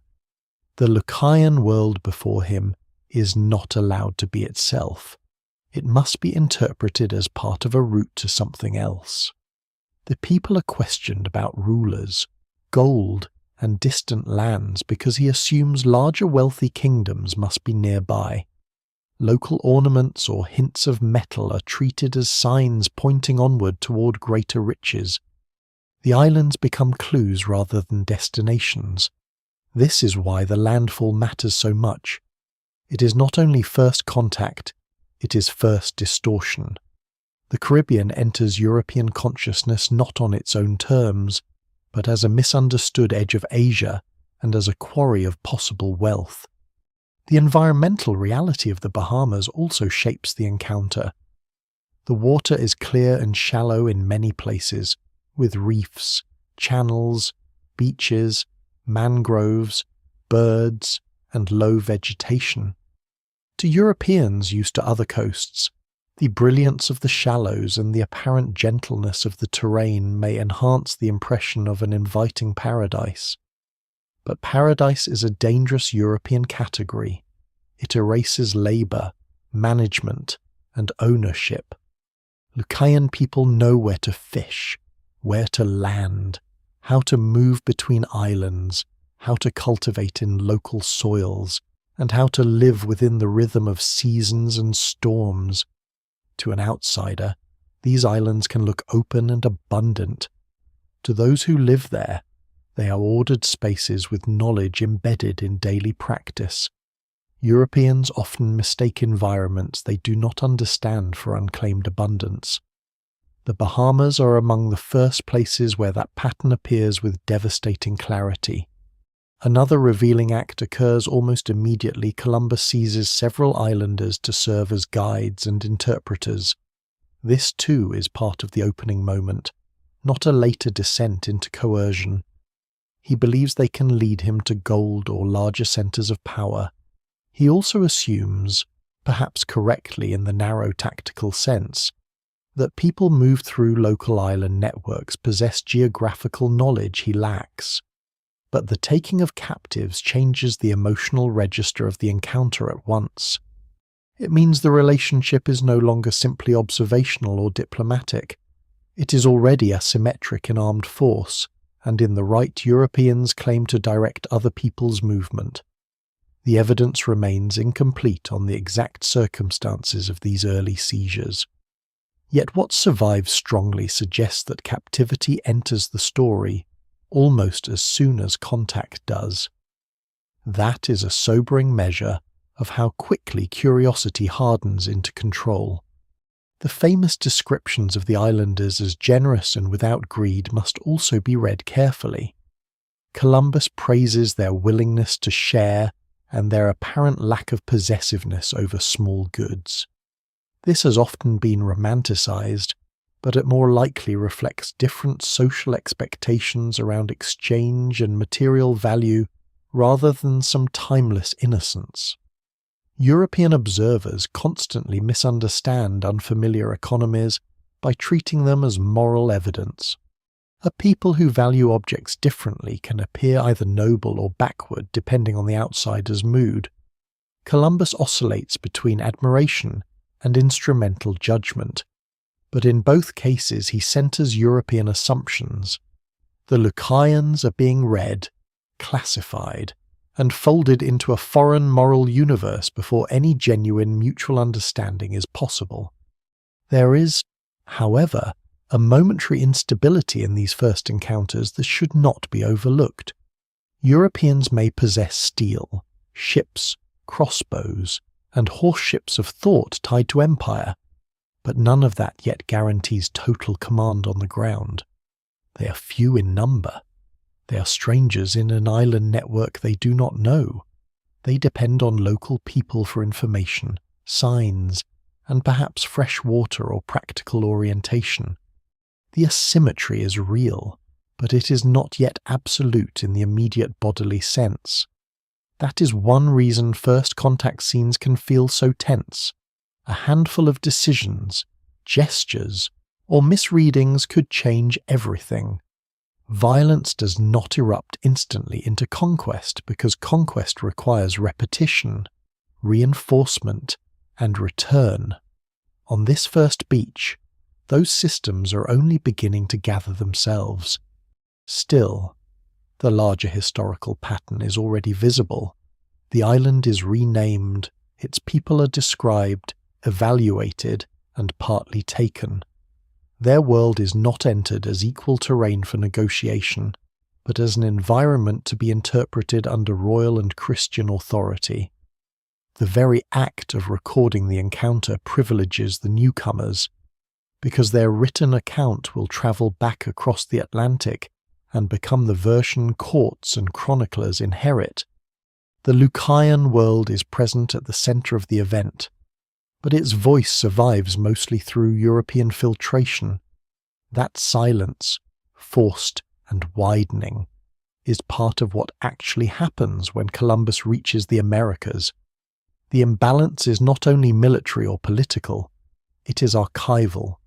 So the first landing in the Bahamas is both smaller and larger than the legend. Smaller, because it is not the theatrical discovery of an empty hemisphere. It is a local encounter on one island within a much wider inhabited region. Larger, because within this intimate meeting lies the structure of what is to come naming, claiming, exchanging, misreading, taking captives, seeking gold, and treating local knowledge as a resource to be extracted. The beach is bright, the water clear, the gestures cautious. Yet beneath the surface calm, the logic of empire has already touched shore. Columbus thinks he has reached the outskirts of Asia. The Lucayans know only that strangers have arrived. Between those two understandings stands a fragile morning in the Bahamas, one of the quietest beginnings to one of the loudest transformations in human history.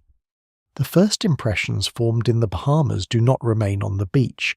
They travel with Columbus from island to island, hardening as he goes. This is one of the most revealing parts of the story. At the moment of landfall, uncertainty still has some room to breathe. The strangers may yet become allies, traders, or temporary curiosities in one another's world. But Columbus does not carry uncertainty well. He carries expectation. He's already convinced he has reached the fringes of Asia, already primed to locate wealth, rulers, and conversion opportunities, already prepared to read every gesture and landscape detail as evidence for conclusions he formed before seeing any of it. So his first impressions are not innocent observations waiting to be refined by experience, they are filters. And once those filters are in place, the Caribbean becomes for him less a world to understand than a puzzle to force into an old design. He begins, as he will continue, by noticing things selectively. The islanders are generous, they are curious, they move through the water with astonishing ease. They seem physically capable and unguarded. They possess cotton, parrots, canoes, and small ornaments. Some wear bits of gold in the nose. To a modern reader, these details can evoke the texture of human contact. To Columbus, they immediately become clues in a search. The cotton suggests useful trade goods. The gold ornaments, however small, matter more. He asks where the metal comes from. He follows signs, gestures, and partial indications toward islands said to lie elsewhere. Each answer he receives passes through layers of misunderstanding. He speaks no local language. The people he questions do not know the geographical obsessions governing his mind. Terms for neighbouring places, local chiefs, or distant islands may be heard as references to cities of Asia, to famous rulers, or to sources of abundant wealth. This is how entire fantasies can grow out of fragments. The evidence remains incomplete on exactly what was meant in each exchange. But what survives in the record suggests that miscommunication is not accidental background noise. It is the substance of the expedition's onward movement. This is why Columbus's first impressions matter so much. They are not merely personal reactions, they shape decisions, because he judges the people he meets to be open and easily controlled. He sees little need to treat them as political equals with their own territorial systems, because he assumes larger and richer places must lie nearby. He treats the islands less as communities in themselves than as stepping stones towards something grander, because he interprets the inhabitants as potentially pliable converts. He folds them at once into the spiritual logic of Spanish expansion, and because he believes signs of gold point toward more gold, scarcity becomes, in his mind, proof of abundance just beyond reach. This habit of reading Lacker's promise is one of the strangest engines of conquest. Not finding what he expects does not force him to abandon the expectation. It persuades him to keep moving. His descriptions of the islanders reveal a pattern that will repeat across the Americas. He praises their generosity and lack of guile. But the praise is double-edged. It is admiration expressed in the language of vulnerability. He writes as though their openness makes them attractive and easy to dominate at the same time. He notices that they lack iron and larger weapons. He emphasizes that they could be subdued with few men. He imagines them as useful laborers and prospective Christians. In other words, he converts ethnographic observation almost instantly into a colonial forecast. The first European descriptions of many indigenous peoples in the Americas will share this quality surface wonder, masking a rapid calculation of utility. Scholars still debate how much of Columbus's tone is sincere admiration and how much is strategic presentation for royal readers. But no single explanation fully accounts for this mixture, because the two motives are not separate. He can be impressed and predatory at once. One of the lesser-known but deeply important aspects of these first days is the role of captives. Columbus does not simply observe and move on. He takes people. Some are seized to serve as guides and interpreters, men who might point toward gold-bearing islands or richer centers of power. This decision exposes the expedition's logic with unusual clarity.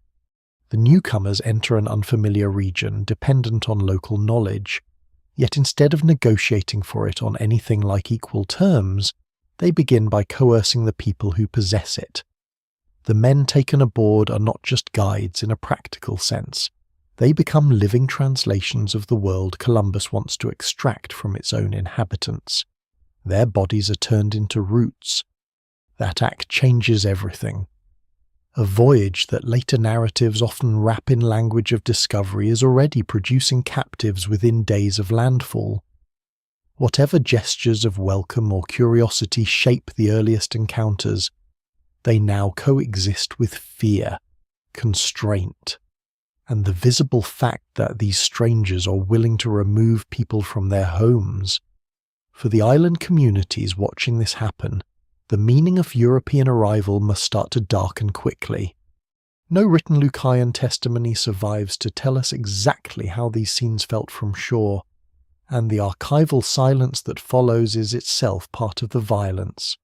But what survives in the record suggests that Europeans are not read merely as odd visitors for long. Their unpredictability, their hunger for direction, and their willingness to seize individuals all point toward danger. Columbus's misreadings extend beyond people to the land itself. He repeatedly interprets Caribbean islands through the geography of his imagination. The harbours, coasts, and villages before him cannot simply be part of a previously unknown hemisphere. They must belong to the outer reaches of Asia, or to nearby islands associated with Asian wealth, or to routes leading toward famous courts described in older texts. This is not a harmless cartographic error. It shapes behaviour. If one believes a great source of spices, gold, or royal authority lies just beyond the next island, then every delay becomes temporary and every local reality becomes secondary. The Caribbean is denied the right to be itself because Columbus needs it to be transitional. This helps explain why his first impressions grow more distorted the more he sees. One might assume that travel would correct him. More islands, more villages, more conversations, more coastlines should gradually reveal that he has reached a world unlike the one he expected. Instead, new experiences pressed back into the old framework. Indigenous signs are made to support European fantasies. Local names become echoes of expected places. Reports of chiefs become shadows of Asian rulers. Gold glimpsed in small ornaments becomes evidence of larger mines nearby. The farther Columbus goes, the less he seems willing to accept the simplest truth available to him, that the world is bigger and stranger than his inherited maps allowed. There is also a moral misreading at work. Columbus often interprets the islanders' openness as evidence of innocence, but innocence here is a European fantasy imposed on unfamiliar social norms. Hospitality, curiosity, or flexible exchange practices do not mean people lack political awareness. Yet Europeans repeatedly make this mistake when encountering indigenous societies, whose forms of hierarchy, warfare, property, or ceremonial life do not resemble their own. A village without walls can be judged defenceless rather than socially secure. Generosity can be read as simplicity. Limited visible weaponry can be read as weakness. The problem is not only that Columbus fails to understand what he sees, it is that misunderstanding itself becomes justification. If the people are gentle, then they can be governed. If they are unarmed, then they can be taken. If they seem ready to admire Christian symbols, then conversion can be claimed in advance of consent. At the same time, Columbus's first impressions are not all false in the simple sense. He does notice real things. The islanders are skilled swimmers. Their canoes are effective and locally adapted. Cotton is important. Gold does exist in parts of the Caribbean, though not in the vast immediately accessible quantities he imagines. Some communities do seem willing to engage in exchange without immediate violence. The problem is not that he sees nothing accurately. It is that every accurate observation is bent toward imperial ends. Knowledge is never neutral once it becomes part of a project of extraction. There is a deeper tragedy in the way language fails during these first encounters. Meaning is being made almost entirely through objects, gestures, repeated sounds, guessed intentions, and strategic assumptions. A word for one island may be taken as a description of another. A sign indicating direction may be understood as a promise of treasure. A local title may be mistaken for a royal office recognizable to Europeans. The men Columbus has taken aboard as interpreters are themselves operating under coercion, moving through fear, pressure, and uncertain mutual comprehension. Their guidance is filtered by circumstance at every stage. They know the region in ways the newcomers do not, but they cannot control how that knowledge is heard. This is what makes the early Caribbean so unstable. Information is constantly passing between cultures, yet almost nothing passes cleanly. And still the expedition keeps moving because movement itself has become the answer to uncertainty. Columbus does not pause to understand. He advances to confirm. The logic is circular and powerful. If he does not find a great kingdom where he first lands, it must be on the next island. If the next island does not produce it, then another report, another ornament, another direction must point farther on. In this way, the first misreadings generate the geography of the voyage. He's not exploring randomly, he's chasing the shadow cast by his own assumptions. This is also the stage at which the famous image of Columbus as discoverer begins to diverge most sharply from the historical reality. A discoverer, in the flattering old sense, sees what is there. Columbus does not. He sees enough to move forward, enough to sense opportunity, enough to understand that he has entered inhabited islands of potential value. But he does not see the people before him as owners of their own history. He does not see the Caribbean as a region complete in itself. He does not see that his categories are breaking apart on contact. He discovers a route, perhaps, but not a reality. And because he cannot fully recognize the world before him, he becomes dangerous inside it. For the islanders, these days must feel increasingly strange. A first meeting might be folded into local patterns of handling newcomers, especially in a maritime region accustomed to canoe traffic and inter-island contact. But the strangers do not behave as ordinary visitors. They press for information about yellow metal. They claim symbolic possession of places where other people already live. They take captives. They move on quickly, never settling into a stable exchange relationship. Their goals remain opaque, but their restlessness is obvious.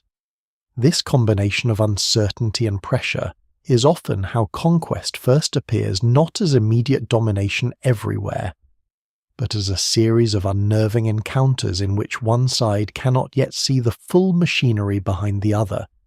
By the end of these first movements through the Lucayan Islands, Columbus has gathered exactly what he needs and exactly what misleads him. He has proof for the crown that land lies across the Atlantic. He has indigenous captives who can be displayed, questioned, and used. He has descriptions of fertile islands, open peoples, and signs of gold. He also has a radically distorted understanding of where he is, who these people are in political terms, and what kind of world he has entered. The expedition's first impressions have therefore done two things at once. They have made future colonization imaginable, and they have ensured that future colonization will proceed through misunderstanding as much as through force. So the first misreadings are not a footnote to the voyage, they are the voyage's true beginning. From them come the search for gold, the taking of guides, the confidence that a few armed men can rule many, the belief that conversion will be easy, and the refusal to let the Caribbean exist outside the dream of Asia. On the bright edges of those Bahamian islands, the pattern is already set. Columbus sees people and landscapes clearly enough to desire them, but not clearly enough to understand them. History rarely becomes more dangerous than that. From the Bahamas, Columbus keeps moving because stillness would force a reckoning he is not prepared to make.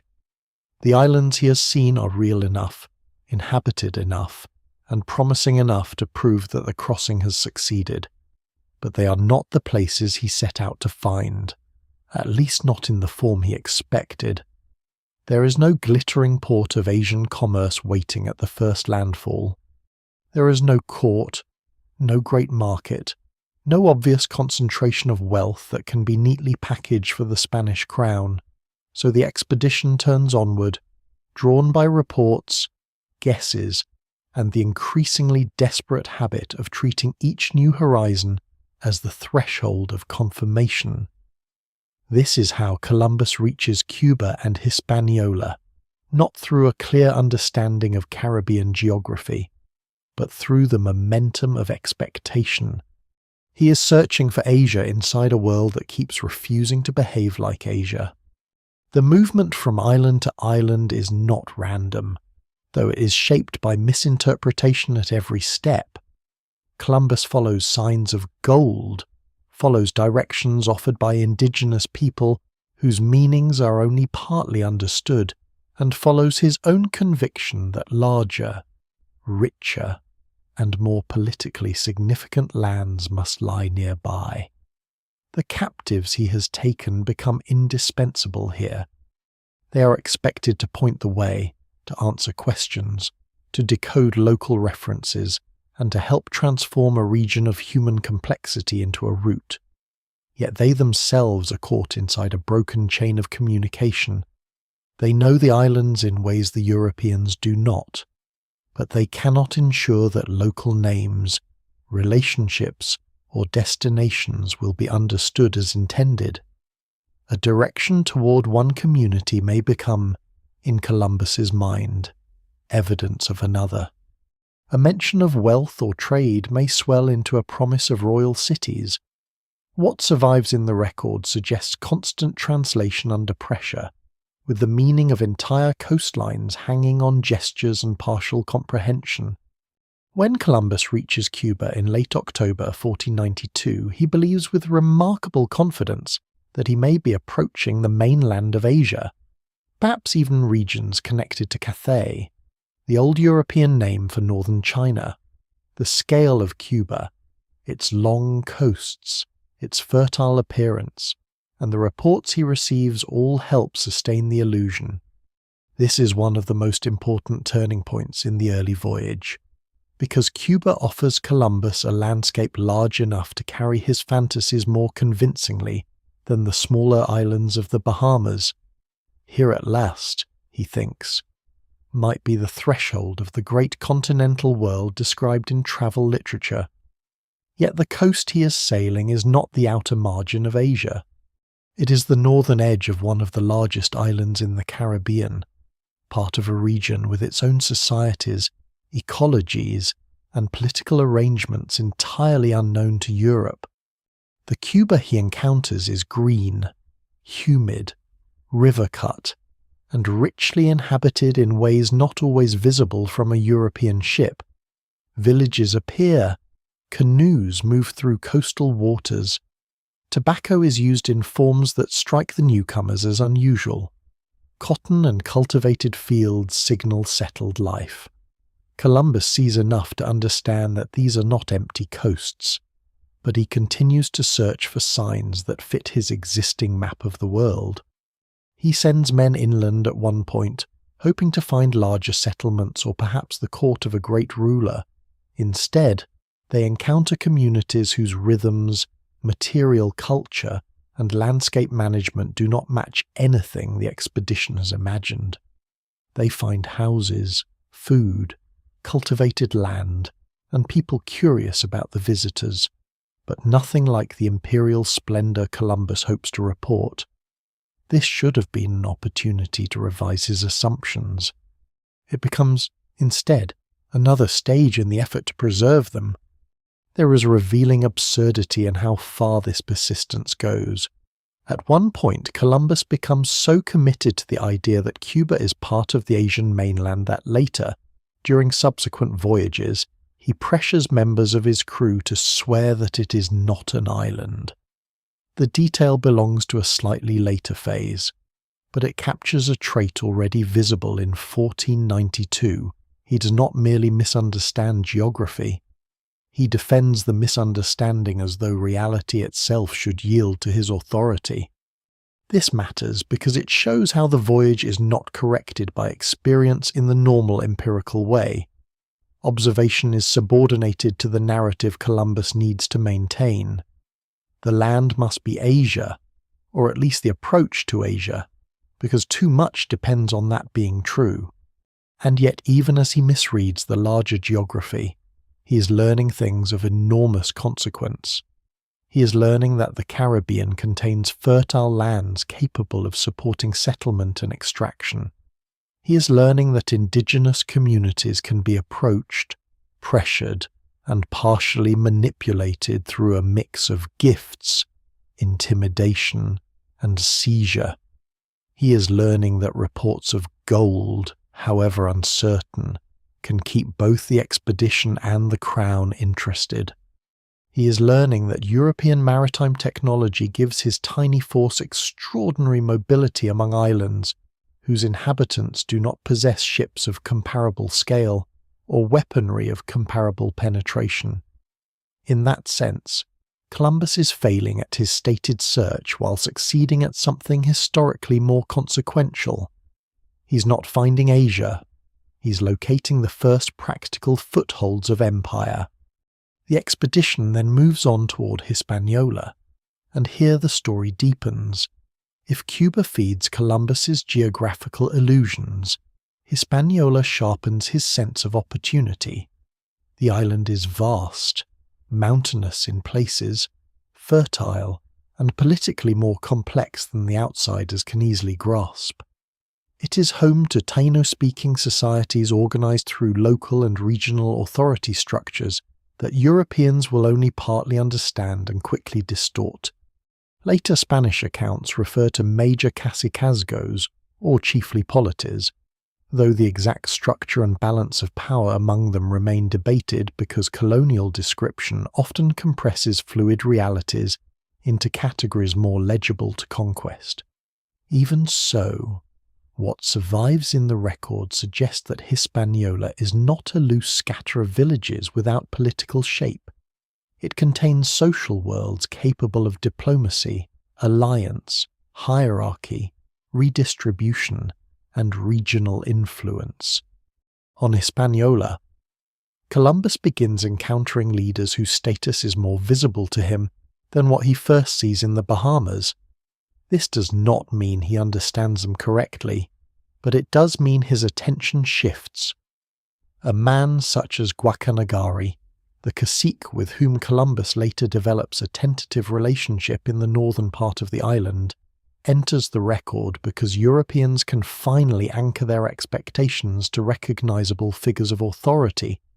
Here at last are people who seem, to Columbus, closer to the chiefs and rulers his own political imagination expects.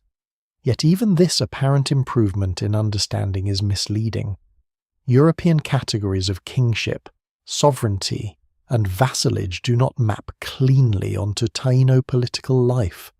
Alliances, obligations, and local power in the Caribbean follow patterns Columbus does not know how to read. He sees enough hierarchy to negotiate, but not enough to comprehend what those negotiations actually mean within indigenous society. The search for gold intensifies on Hispaniola.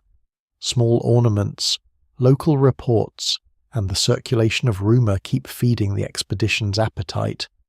Gold in the Caribbean is not entirely imaginary. River gold and worked ornaments do exist in parts of the Greater Antilles, but the scale Columbus hopes for is constantly inflated by distance and ambiguity.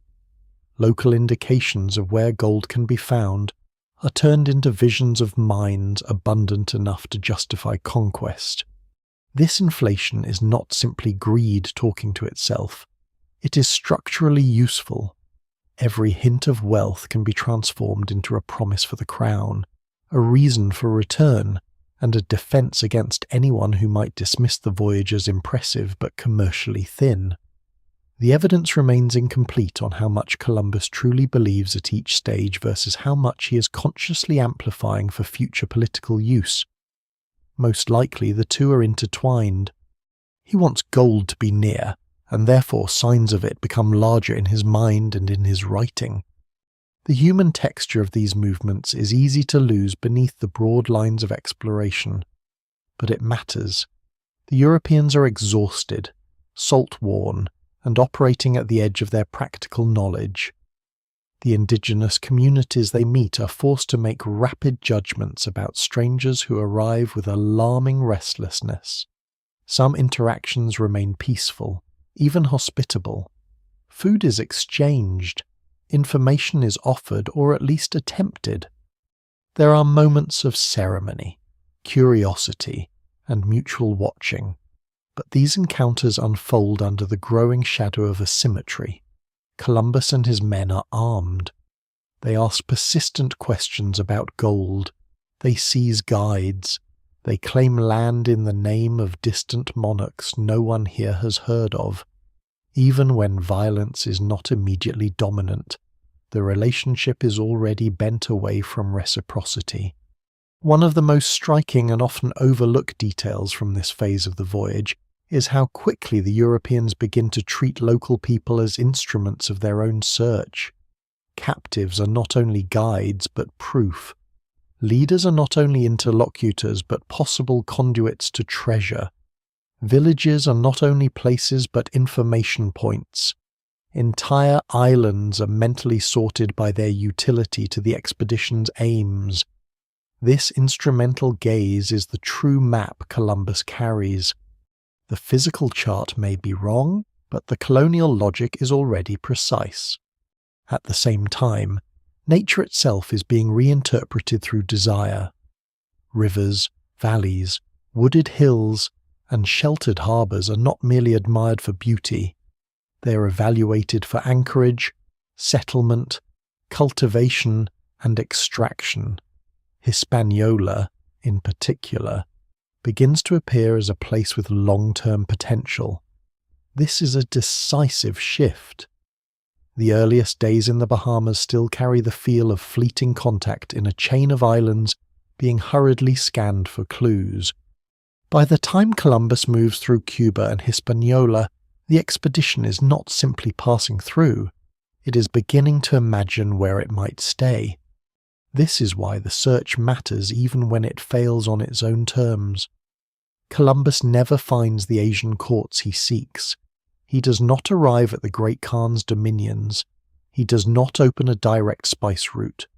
But in searching for those things across Cuba and Hispaniola, he identifies something else lands the Spanish monarchy can claim, peoples it can attempt to control, and resources that can be exaggerated into imperial rationale. The voyage's misunderstandings, therefore, do not weaken its historical impact. They power it. A correct understanding might have required caution, curiosity, and a slower reassessment of the world. Misunderstanding, by contrast, licenses urgency. So as the ships move along the coasts of Cuba and then Hispaniola, the expedition drifts farther from the stated goal and closer to its true historical function. The men think they are pursuing Asia and its wealth. In reality, they are tracing the first lines of Spain's American empire. They do not know it fully. The people they meet certainly do not know the scale of what is beginning. But the pattern is there in embryo search. Rename, question, seize, claim, move on, and promise more than the evidence can yet support. Each new anchorage adds detail to a world Columbus cannot understand and yet fully intends to possess. By the time the ships edge deeper into Hispaniola's waters, that intention is no longer hidden behind the language of simple exploration. It is still wrapped in misunderstanding, still softened by ceremony and gifts, still dependent on indigenous knowledge it barely respects. But it is becoming concrete. Columbus is not just passing through an unfamiliar sea. He is trying, island by island, to turn that sea into a Spanish road.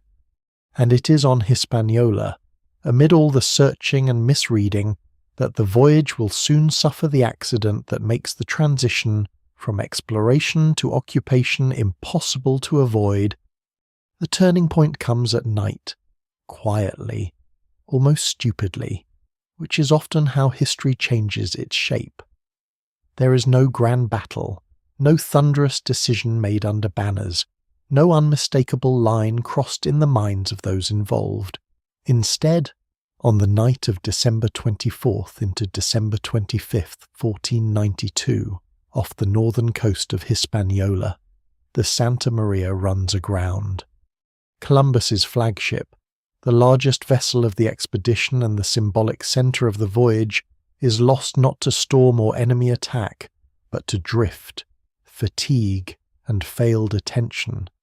The sea is calm, the waters are deceptively manageable, a boy is left at the helm.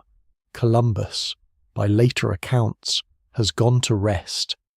The current carries the ship onto a reef or sandbank near the coast. Once the hull is trapped, the Atlantic that carried the expedition west now turns from road to wrecking force. Wood strains. Efforts are made to lighten the vessel. Boats go out, help arrives from shore, and in the slow disaster of that night, a new fact enters the story: some of the Europeans will not be going home. The wreck of the Santa Maria is one of those moments that later narratives often treat as an unfortunate interruption in an otherwise triumphant voyage. In reality, it is far more consequential than that. The loss of the flagship forces a decision Columbus might otherwise have postponed. Up to this point, the expedition has been exploratory in rhythm, however coercive and acquisitive its behaviour already is. The ships move, inquire, seize, claim, and search, but they do not yet establish a permanent European foothold in the Caribbean. The wreck changes that. There is no room aboard the remaining vessels to carry everyone back comfortably and safely, especially once the Santa Maria's stores, personnel, and material losses are taken into account. Practical necessity now converges with imperial temptation. If men must be left behind, then the voyage becomes something more than reconnaissance. It becomes occupation in miniature. The circumstances of the wreck are revealing in themselves. They expose how fragile the expedition really is beneath its later heroic polish. A few weeks earlier, the voyage across the Atlantic had been celebrated in effect, if not yet in grand public language, as proof of daring, skill, and providential success. Now the expedition's largest ship is destroyed by carelessness and circumstance on an unfamiliar coast.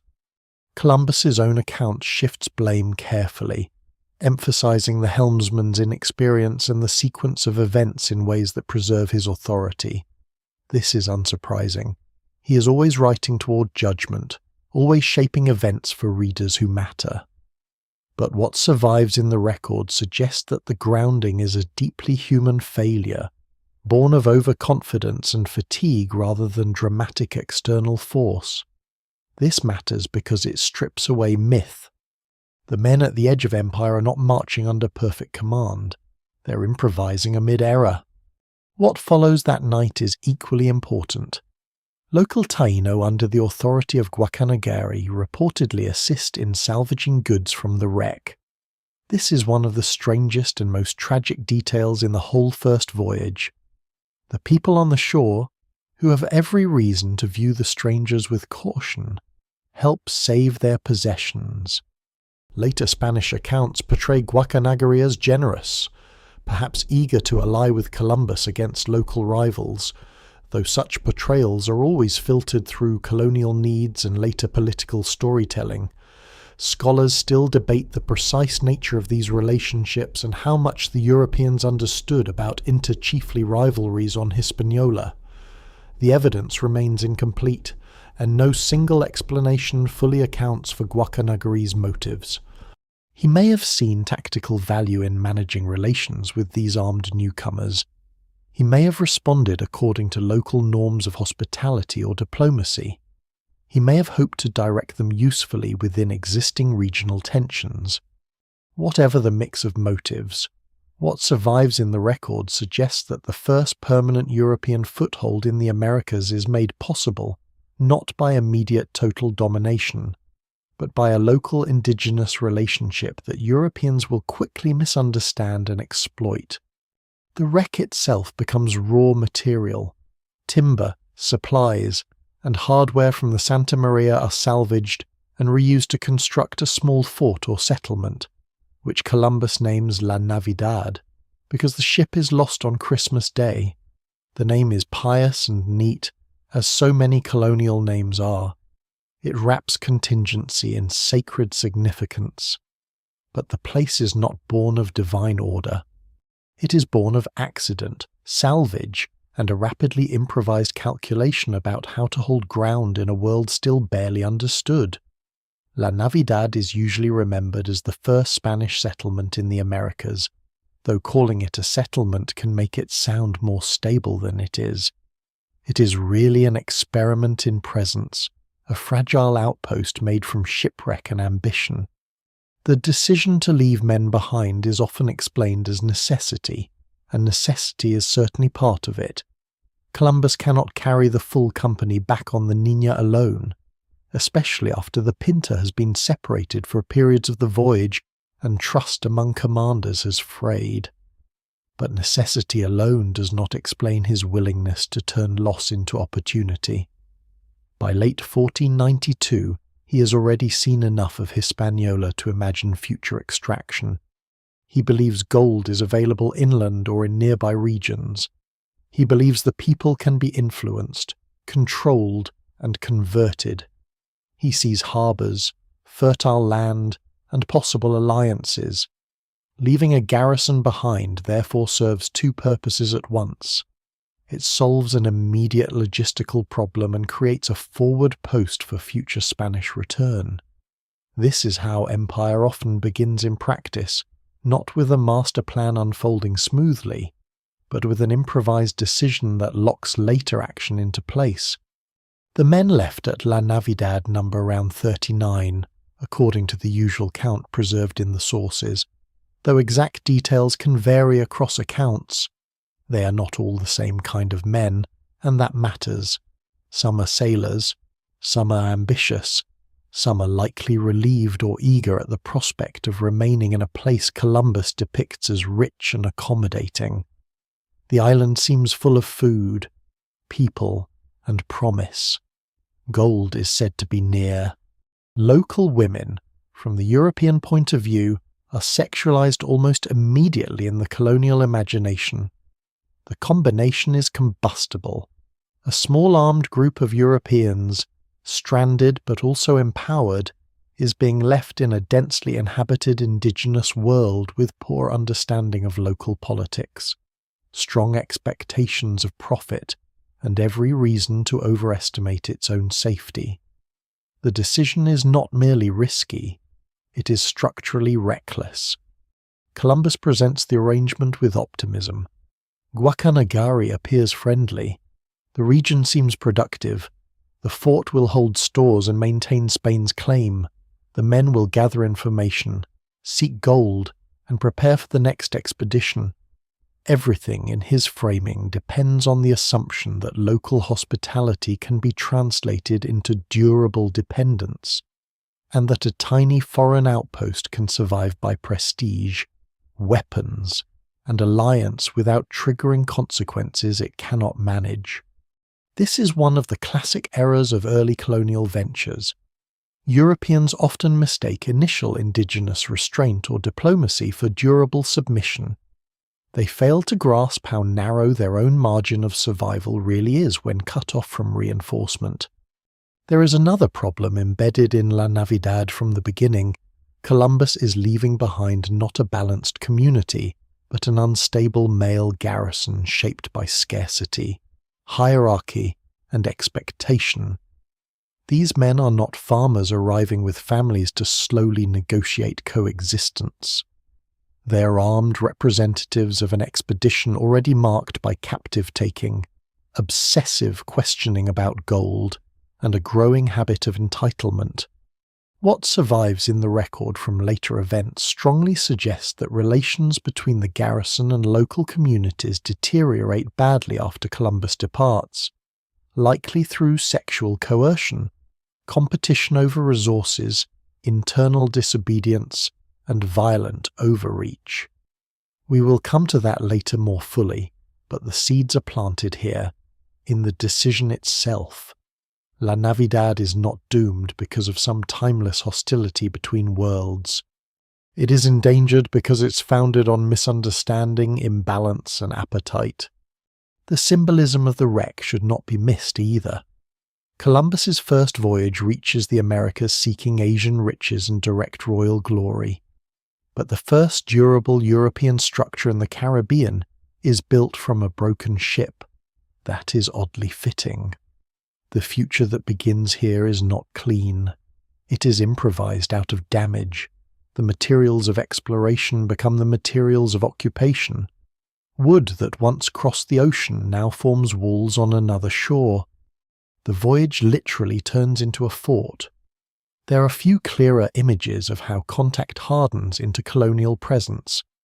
The relationship with Guacanagari at this stage remains especially difficult to read. Columbus seems to value him as an ally, and may imagine him in terms close to a local king or lord whose favour secures the region. But Taino political life is more complex than a European feudal template allows. Guacanagari's authority, his rivals, and the obligations governing local communities cannot be translated neatly into Spanish assumptions about sovereignty. If he offers support, that does not mean the whole region is thereby safely subject to Spain. If he sees advantage in cooperating with the strangers, that advantage may be temporary, local, or directed against neighbouring powers. Europeans often treat one indigenous alliance as a title deed over an entire landscape. La Navidad is born inside that misunderstanding. Meanwhile, Columbus must decide how to narrate all this for the return. The loss of the Santa Maria could easily be read as a humiliation, but he is too skilled a political narrator to let it remain one. Instead, the wreck becomes almost providential in retrospect. It explains why men are left behind. It allows a foothold to be established. It can be framed as the beginning of Spanish presence rather than a simple maritime failure. This transformation of accident into destiny is one of Columbus's defining talents. He does not merely survive events, he repackages them. And yet beneath that repackaging, the danger is obvious. A few dozen Europeans are being left in a foreign land because their ship is gone. They depend on local goodwill they do not control. They are motivated by fantasies of wealth. Their commander is about to depart across the Atlantic, leaving them without immediate support in a region where every political and social structure around them is only dimly understood. No single explanation fully accounts for how confident Columbus seems, unless confidence itself has become part of his method. To hesitate would be to admit how thin the whole enterprise still is. Better to call the fort a beginning and the men pioneers. So the Santa Maria breaks, and with it the nature of the voyage changes.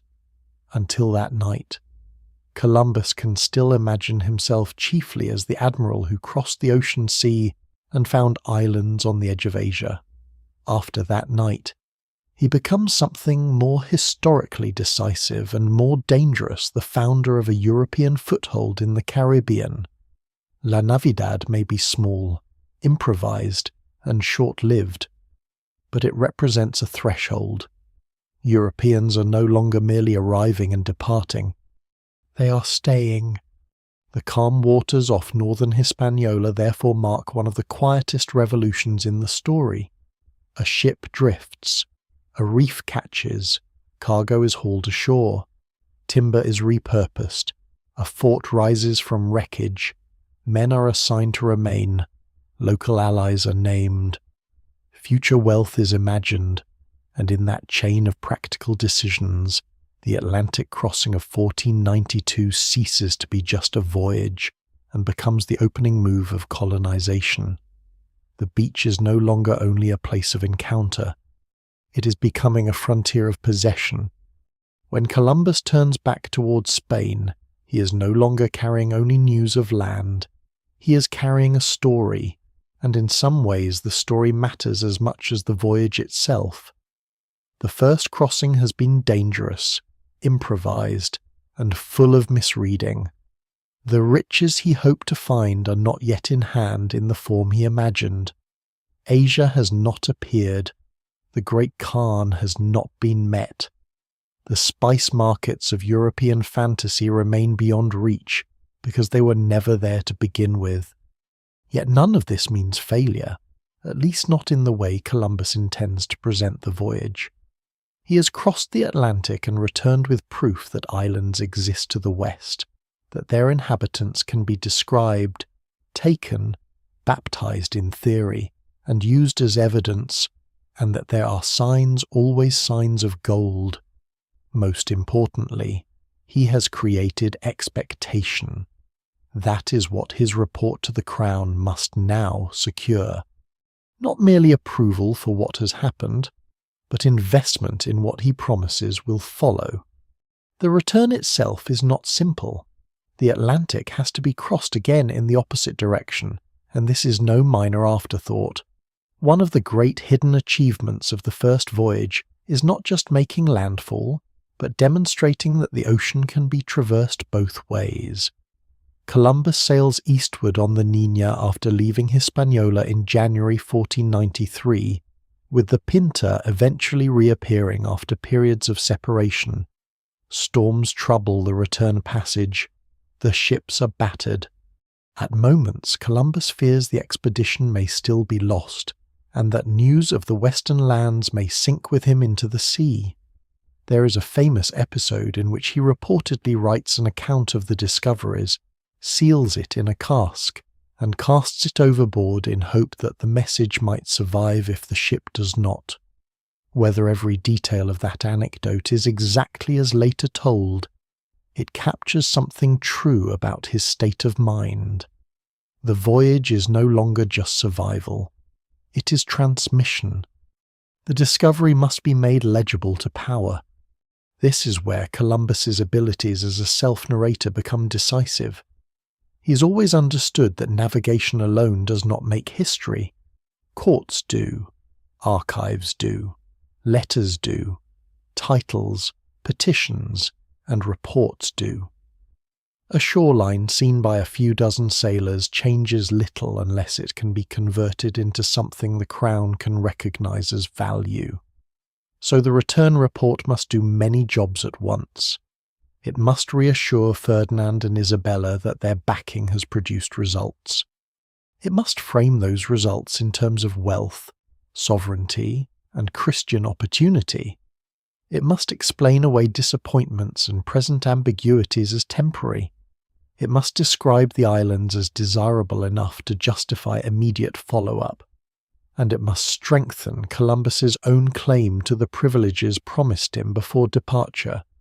He is not simply bringing information home. He is lobbying for the future.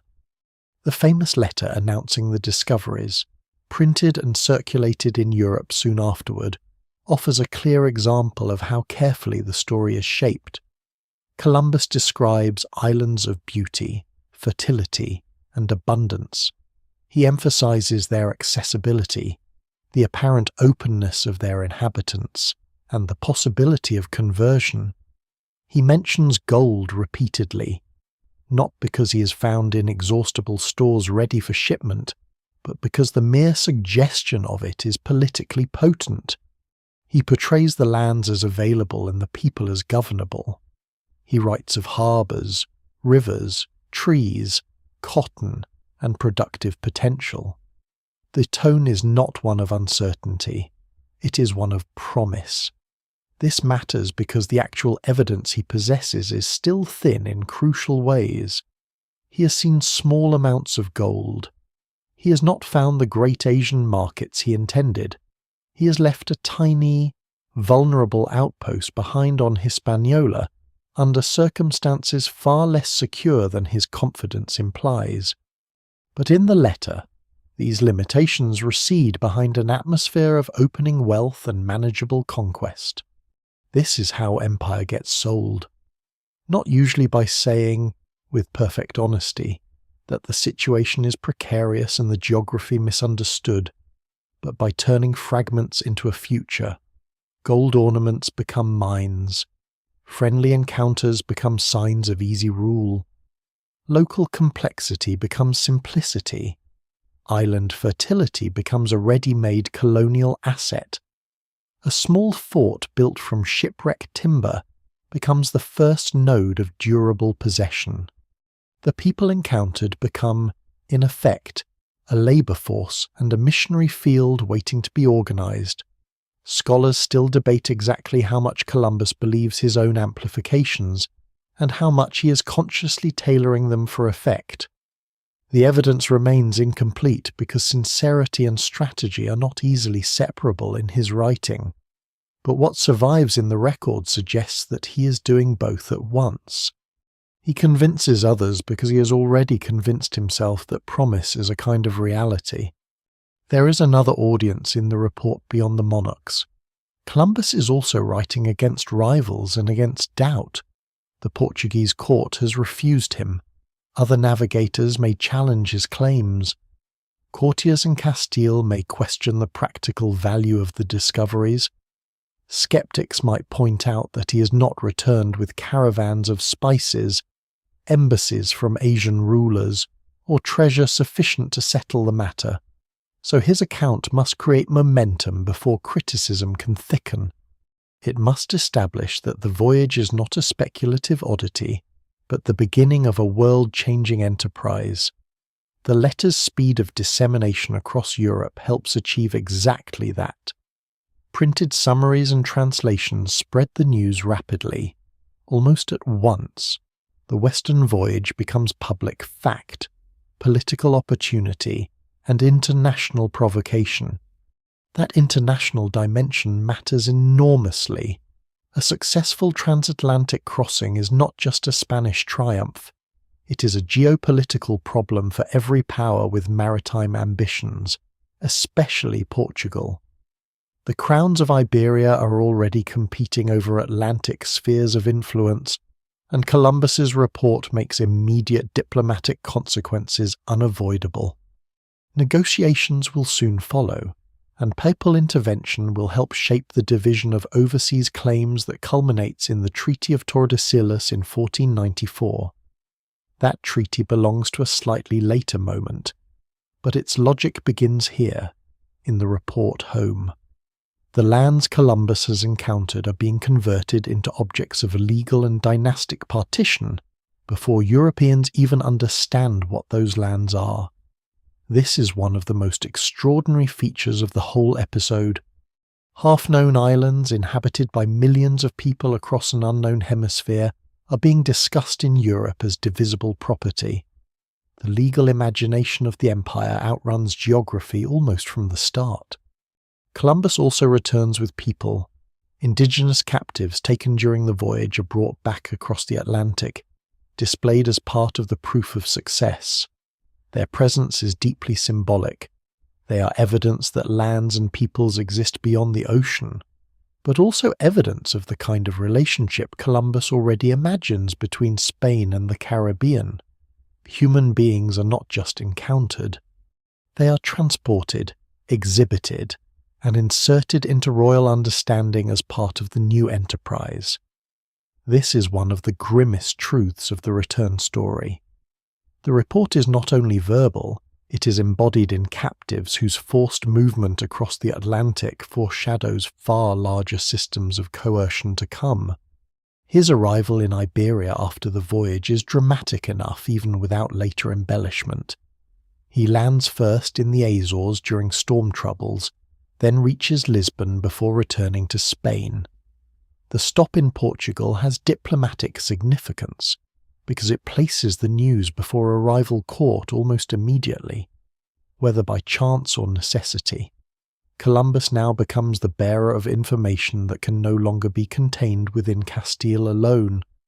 When he finally presents himself before Ferdinand and Isabella, he does so not as an uncertain petitioner, but as the admiral who has returned.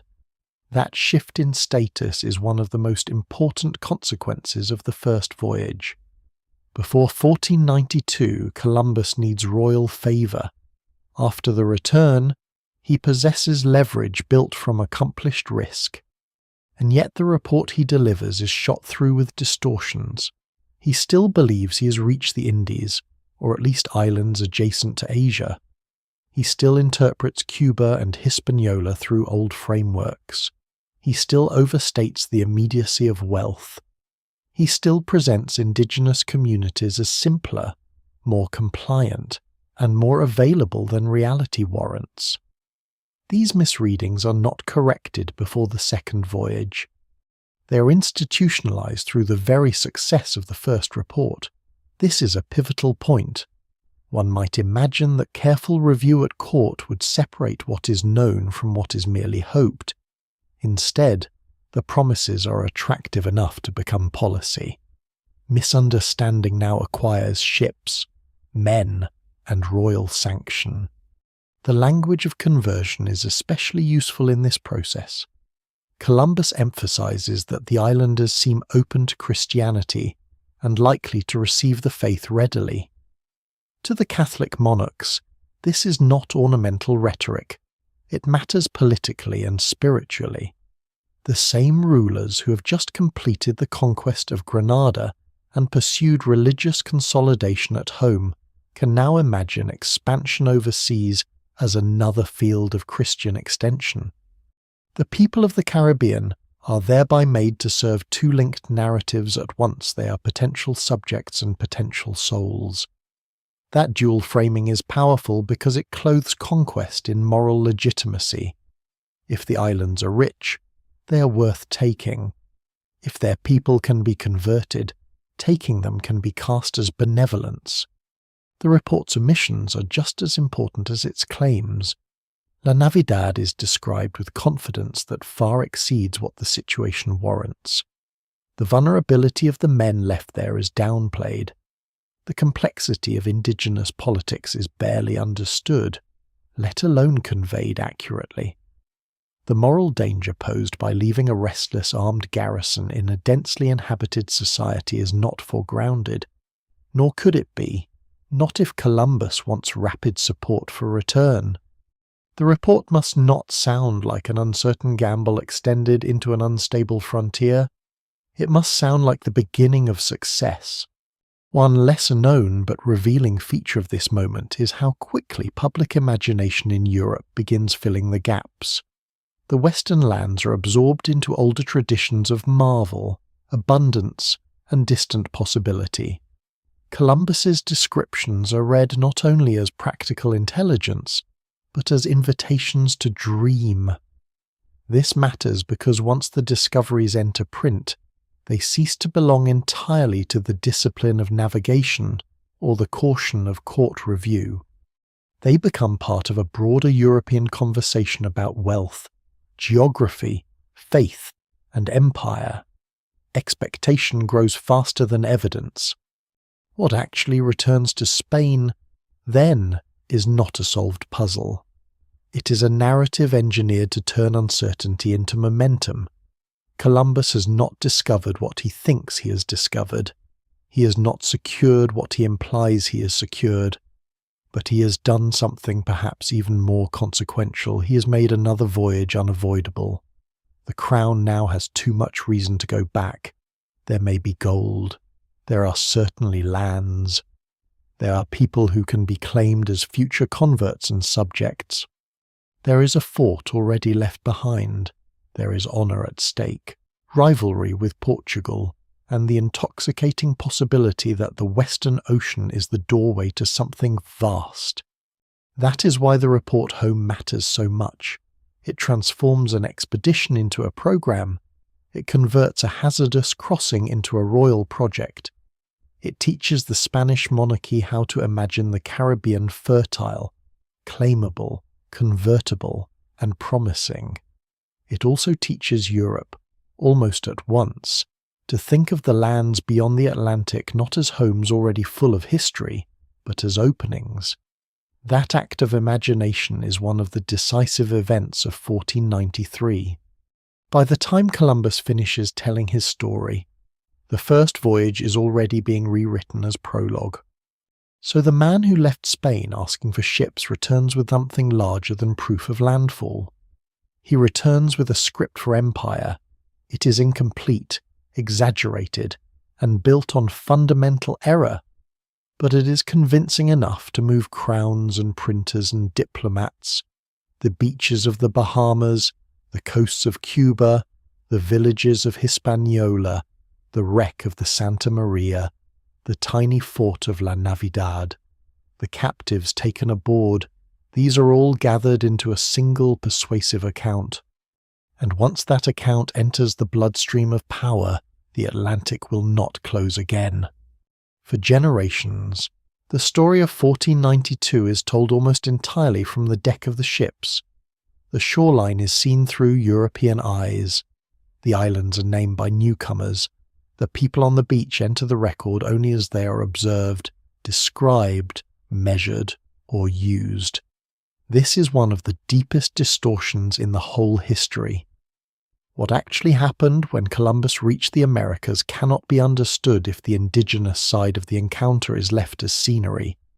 The Lucayan and Taino communities of the Caribbean are not passive witnesses to someone else's discovery.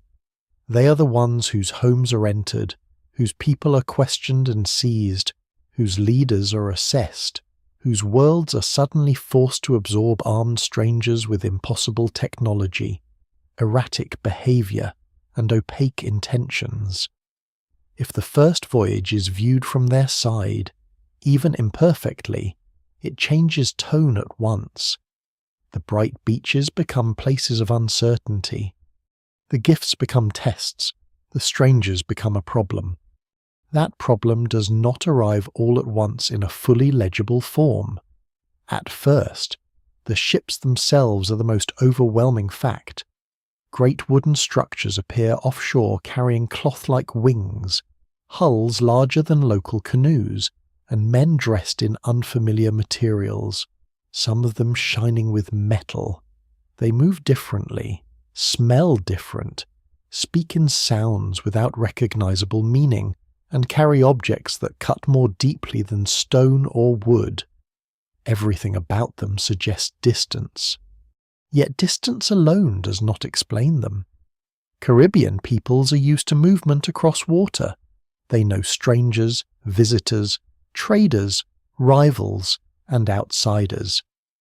The sea between islands is not a metaphysical void to them. It is a lived corridor. So the first challenge is not simply fear of the unknown. It is classification. What kind of people are these? How should they be approached? Are they temporary visitors, dangerous raiders, possible exchange partners, or something that does not fit existing categories at all? What survives in the record suggests that the earliest responses are often cautious and observational, rather than immediately violent. That makes sense. Human beings frequently begin by watching, especially when outnumbering the newcomers locally and not yet understanding their intentions. The Lucayans and other Taino-speaking peoples Columbus meets likely read the strangers through what local experience makes available: posture, gesture, exchange behavior, interest in food or water, treatment of one another, and visible signs of power. The strangers kneel, raise banners, and perform ceremonies no one locally has reason to care about. They hand out beads and bells. They are fascinated by gold. They ask questions obsessively. They seem at times reverent, at times hungry, at times restless. For island communities trying to interpret them, this inconsistency must be one of the most unsettling features of the encounter. The Europeans are not behaving according to any obvious local pattern. From the indigenous side, the question of wealth may have been especially strange. Columbus and his men keep asking about gold as though it is the key to the landscape. Bits of worked metal worn as ornaments or traded between communities are treated by the newcomers as signs of urgent significance. But a small gold piece in local use does not necessarily mean what Europeans think it means. Value can travel differently in different societies. Ornament, prestige, exchange, and ritual importance do not automatically point toward concentrated mineral extraction or toward the kind of treasure economy the Europeans imagine. Yet the strangers are relentless. They point, gesture, repeat, and demand direction. From the islanders' perspective, This must quickly reveal something essential about the visitors. They are driven by a desire that local people may not fully share, and certainly do not define in the same way. The taking of captives would have made that realization sharper still. Whatever openness exists at first, it cannot survive unchanged once people begin disappearing onto the ships. A stranger who accepts food or gifts and then seizes guides is no ordinary guest. This is where the first voyage, viewed from indigenous experience, likely turns from bewilderment toward alarm. The evidence remains incomplete, because those taken do not leave surviving testimony in their own words, and the communities they are drawn from soon face layers of disruption that silence so much of their world. But what survives in the European record is enough to see the outline. People are removed. They are expected to guide, interpret, and serve. Their local knowledge is extracted under coercion. For the communities left behind, the strangers are no longer just unusual arrivals. They are dangerous in a way that ordinary inter-island rivals may not be. There is also the matter of scale. Europeans later tell the story as though a few dozen men stepping ashore carry obvious supremacy from the first moment. On the ground, however, the experience is more complicated. Columbus's men have weapons and ships, but they are few. They do not know the islands. They depend on local fresh water, food, geographic orientation, and bodily guidance. Indigenous communities, by contrast, know every inlet, path, reef, and neighbouring settlement. They have numbers, local alliances, and a deep familiarity with land and sea. So why do the strangers not simply vanish under local resistance immediately? Scholars still debate this, and no single explanation fully accounts for it. Part of the answer lies in the novelty of the encounter. People rarely respond to unprecedented strangers with immediate total war when motives are unclear. Part lies in diplomacy, hospitality, and strategic patience. Part lies in the fact that the Europeans move quickly and do not yet try to occupy everywhere at once. Part lies in asymmetries that are real but not yet absolute metal, crossbows, ships, and the strange symbolic power of the newcomers may all complicate instant response. But another part lies in something darker. The strangers are testing boundaries while indigenous communities are still trying to decide what kind of beings they are dealing with. On Hispaniola, where Columbus begins dealing with more visible local leaders, the indigenous experience likely becomes even more politically fraught. A cacique such as Guacanagari does not encounter Europeans in a vacuum. He encounters them inside an already existing field of regional competition, alliance, and rivalry. This is one reason historians must be careful not to reduce indigenous reactions to simple innocence or simple resistance. Local leaders may try to use the newcomers, just as the newcomers try to use them.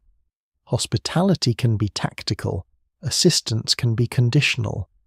An alliance with strangers may be weighed against neighbouring tensions. What survives in the record suggests that Guacanagari's relationship with Columbus is real enough in immediate practical terms, yet the meaning of it is easy to distort. Europeans tend to read cooperation as submission, or as blanket approval for their presence. From the indigenous side, cooperation may have been far narrower an attempt to manage a problem, contain a novelty, or redirect foreign force within local politics. This is the point at which the story becomes especially tragic. The islanders are often responding to the strangers with tools suited to the world they know: exchange, observation, temporary alliance, incorporation into existing rivalries, gestures of welcome, and localized negotiations all make sense in a Caribbean setting, where movement between communities is normal and outsiders can often be situated. But the Europeans are not just another mobile group. Behind them lies an expanding state, a legal culture of possession, a Christian universalism that can justify domination, and a maritime system able to bring reinforcements back across the ocean. Indigenous communities cannot see that full machinery yet. They are interacting with the visible tip of something much larger and more repetitive than any normal visiting party. That asymmetry of scale is one of the most devastating parts of first contact. One side sees a local problem. The other is already opening an imperial process. The archival silence surrounding Indigenous reactions is itself evidence of what follows. Most of what we know about these encounters comes through Columbus's journal, later copies, Spanish chroniclers, legal disputes, missionary writings, and colonial recollection. Indigenous people appear in these texts as described objects, not as authors of their own record in a preserved form. Their silencing is not incidental. It is one of the outcomes of conquest.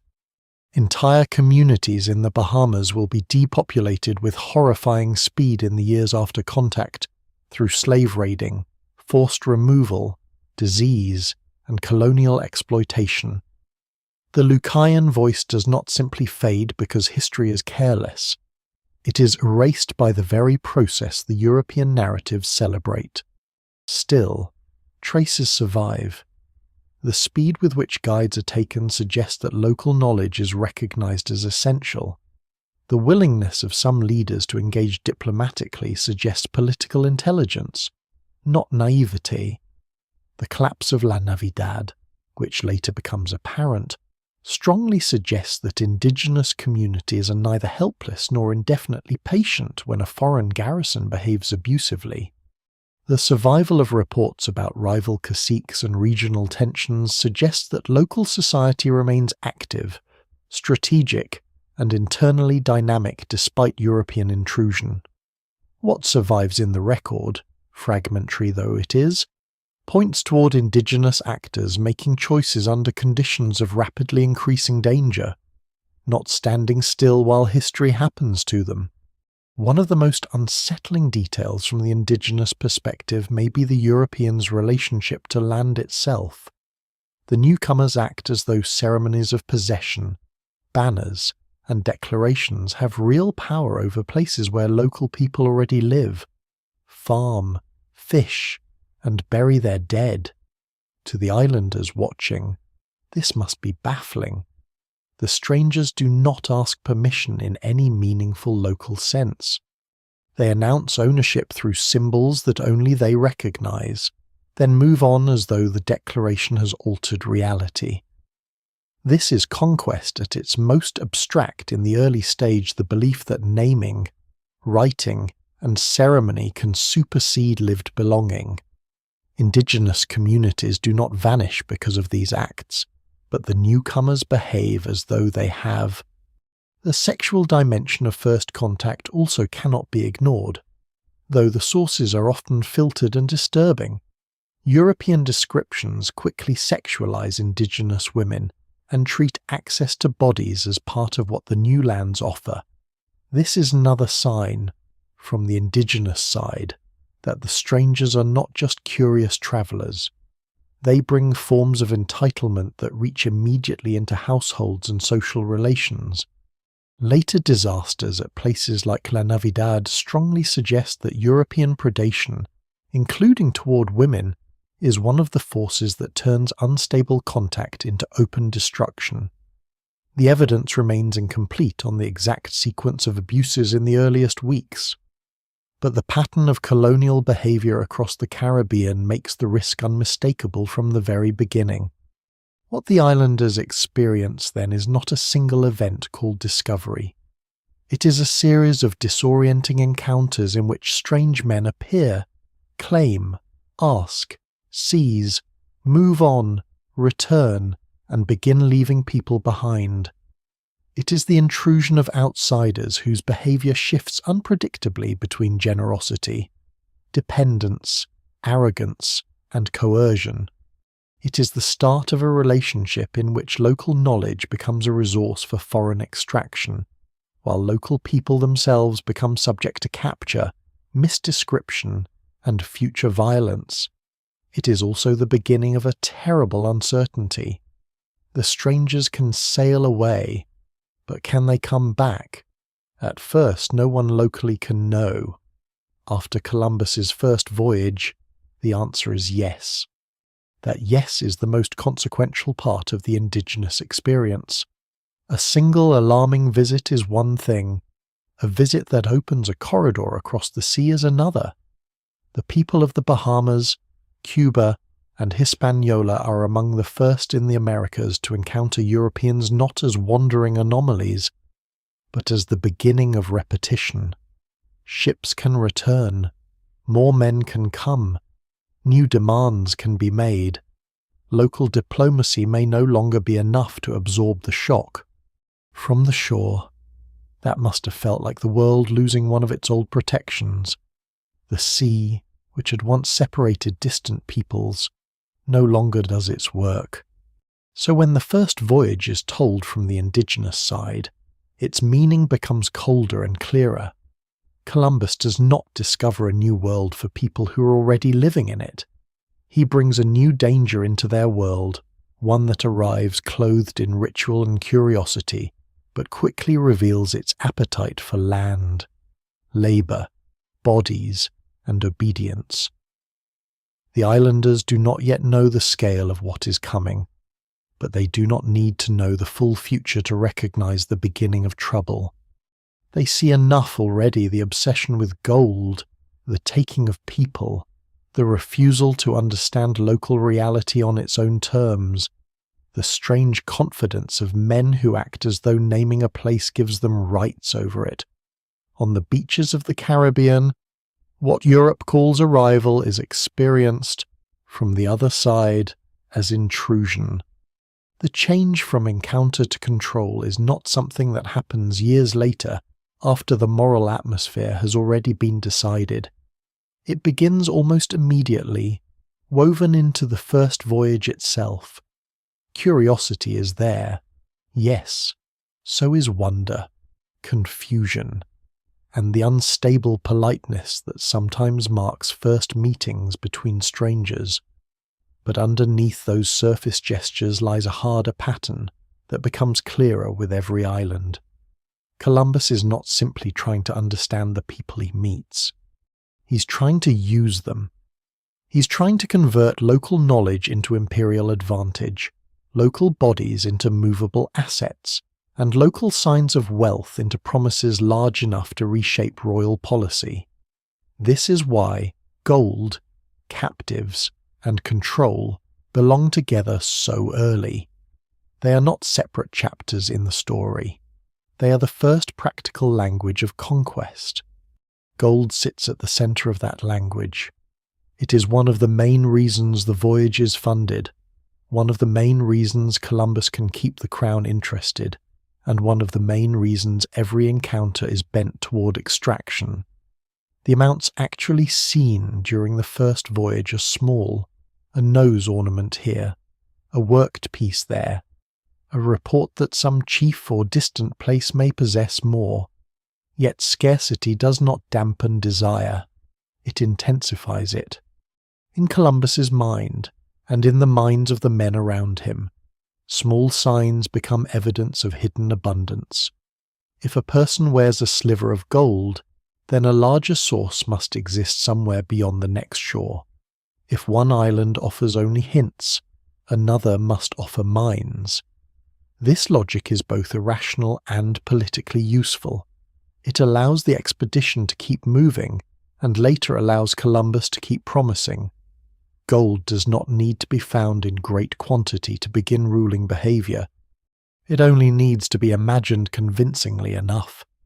That imagination immediately reshapes human relationships. The people Columbus meets are not approached as political communities whose leaders must be understood on their own terms. They are approached as possible conduits to metal. Men are questioned obsessively about where gold comes from. Directions are demanded. Gestures are interpreted in the most profitable possible light. The people who know the region best become valuable not because they are fellow human beings with their own geographies, but because they might lead the strangers toward what they want. This is one of the ugliest truths of the first voyage.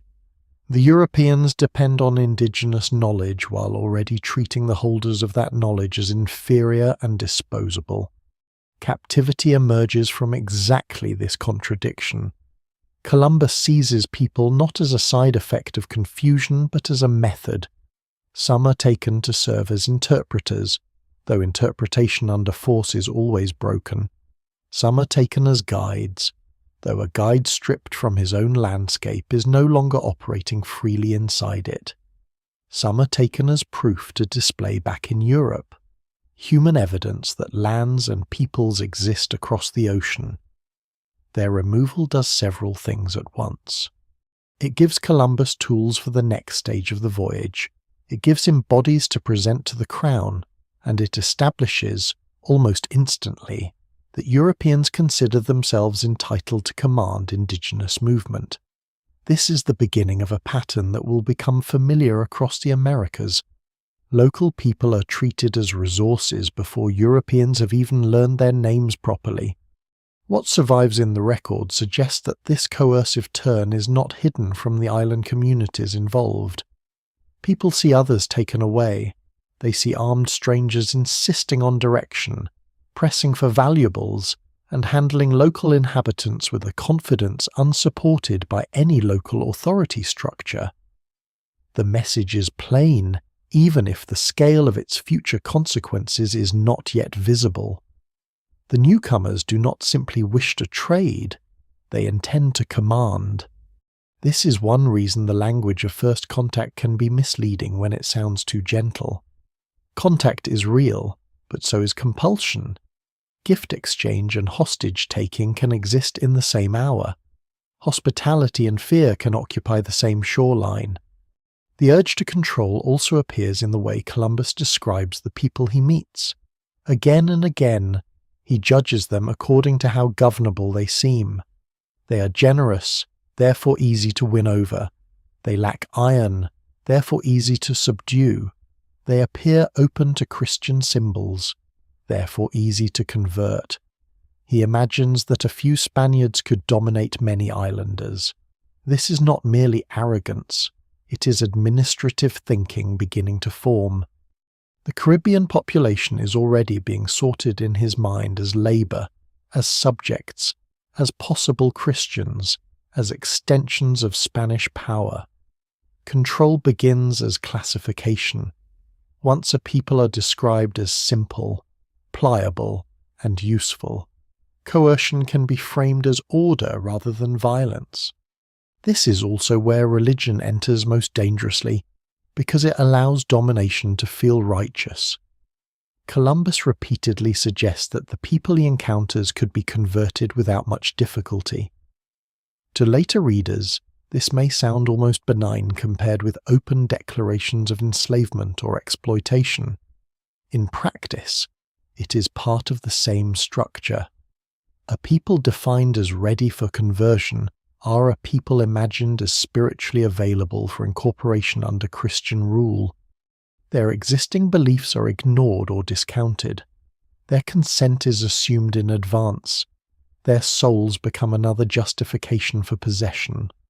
No single explanation fully accounts for the mixture of sincerity and calculation in Columbus's religious language.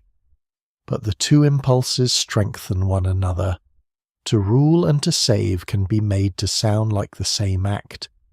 The first voyage also reveals how quickly European control attaches itself to geography. Once Columbus believes that certain islands may hold gold or provide access to larger wealth, he begins imagining not only movement through them, but command over them. Harbours are noted. Fertile ground is observed. Villages become anchor points in a mental map of future extraction. This process is subtle at first because it travels under the language of reconnaissance.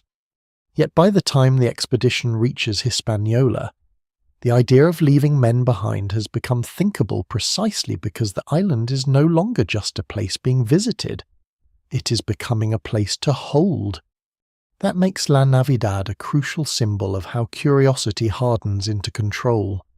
The fort is born from necessity after the wreck of the Santa Maria, but necessity alone does not explain the confidence with which it is framed. The men left there are expected to gather gold, preserve Spanish presence, and maintain relations with local leaders in ways favourable to future expansion. Their task is not simply to survive. It is to begin turning a foreign shore into a controlled point within an imperial network. The fact that the structure is built from shipwreck timber only sharpens the point. Exploration has literally been converted into occupation. The voyage has become a garrison. Gold is central to this decision. But so is labour. Even before formal systems of colonial extraction are established, Europeans are imagining how indigenous bodies might be made useful. Columbus's early comments about the people he meets are full of this possibility. They would make good servants. They could be instructed. They could be directed. Such language is often sanitized in older historical writing, but its meaning is stark. The expedition is already evaluating human beings as a workforce. That evaluation does not wait for a mature colonial bureaucracy. It appears at first sight. This matters because later systems of forced labour in the Caribbean did not emerge from nowhere. They grew out of these first habits of mind, these first descriptions of the local population as governable labour. There is a grim irony in how little actual control the Europeans possess at this stage compared with how much they imagine. They are few. They are dependent on indigenous food, knowledge, and immediate tolerance. Their communications are broken. Their understanding of local politics is almost non-existent. Yet precisely because they have ships, steel, written claims, and access to a monarchy capable of sending reinforcements, they can behave as though long-term domination is already latent in the situation. In one sense they are weak, in another, historically more decisive sense, they are backed by a system much larger than the island communities can yet perceive. This is why control begins long before it is secure. It begins as intention supported by just enough force to survive until reinforcement arrives. For indigenous people, this early pattern must have been increasingly visible even when its ultimate scale remained uncertain. The strangers are not content with mutual observation. They want direction, submission, and material gain. They treat leaders as gateways to wealth, rather than as sovereign figures in their own societies. They remove people from their homes. They leave armed men behind. They speak in ways no one locally can understand, then behave as though their own declarations have binding power. The problem is not only that the Europeans are violent, it is that they are structured toward control before they possess the knowledge to wield it responsibly, which means ignorance itself becomes a weapon. The obsession with gold helps cover this ignorance because it gives every action a focus. If one believes treasure is close, then pressing harder seems reasonable. If local people hesitate, they may be hiding something. If one district offers little, another must be richer. Such thinking encourages escalation.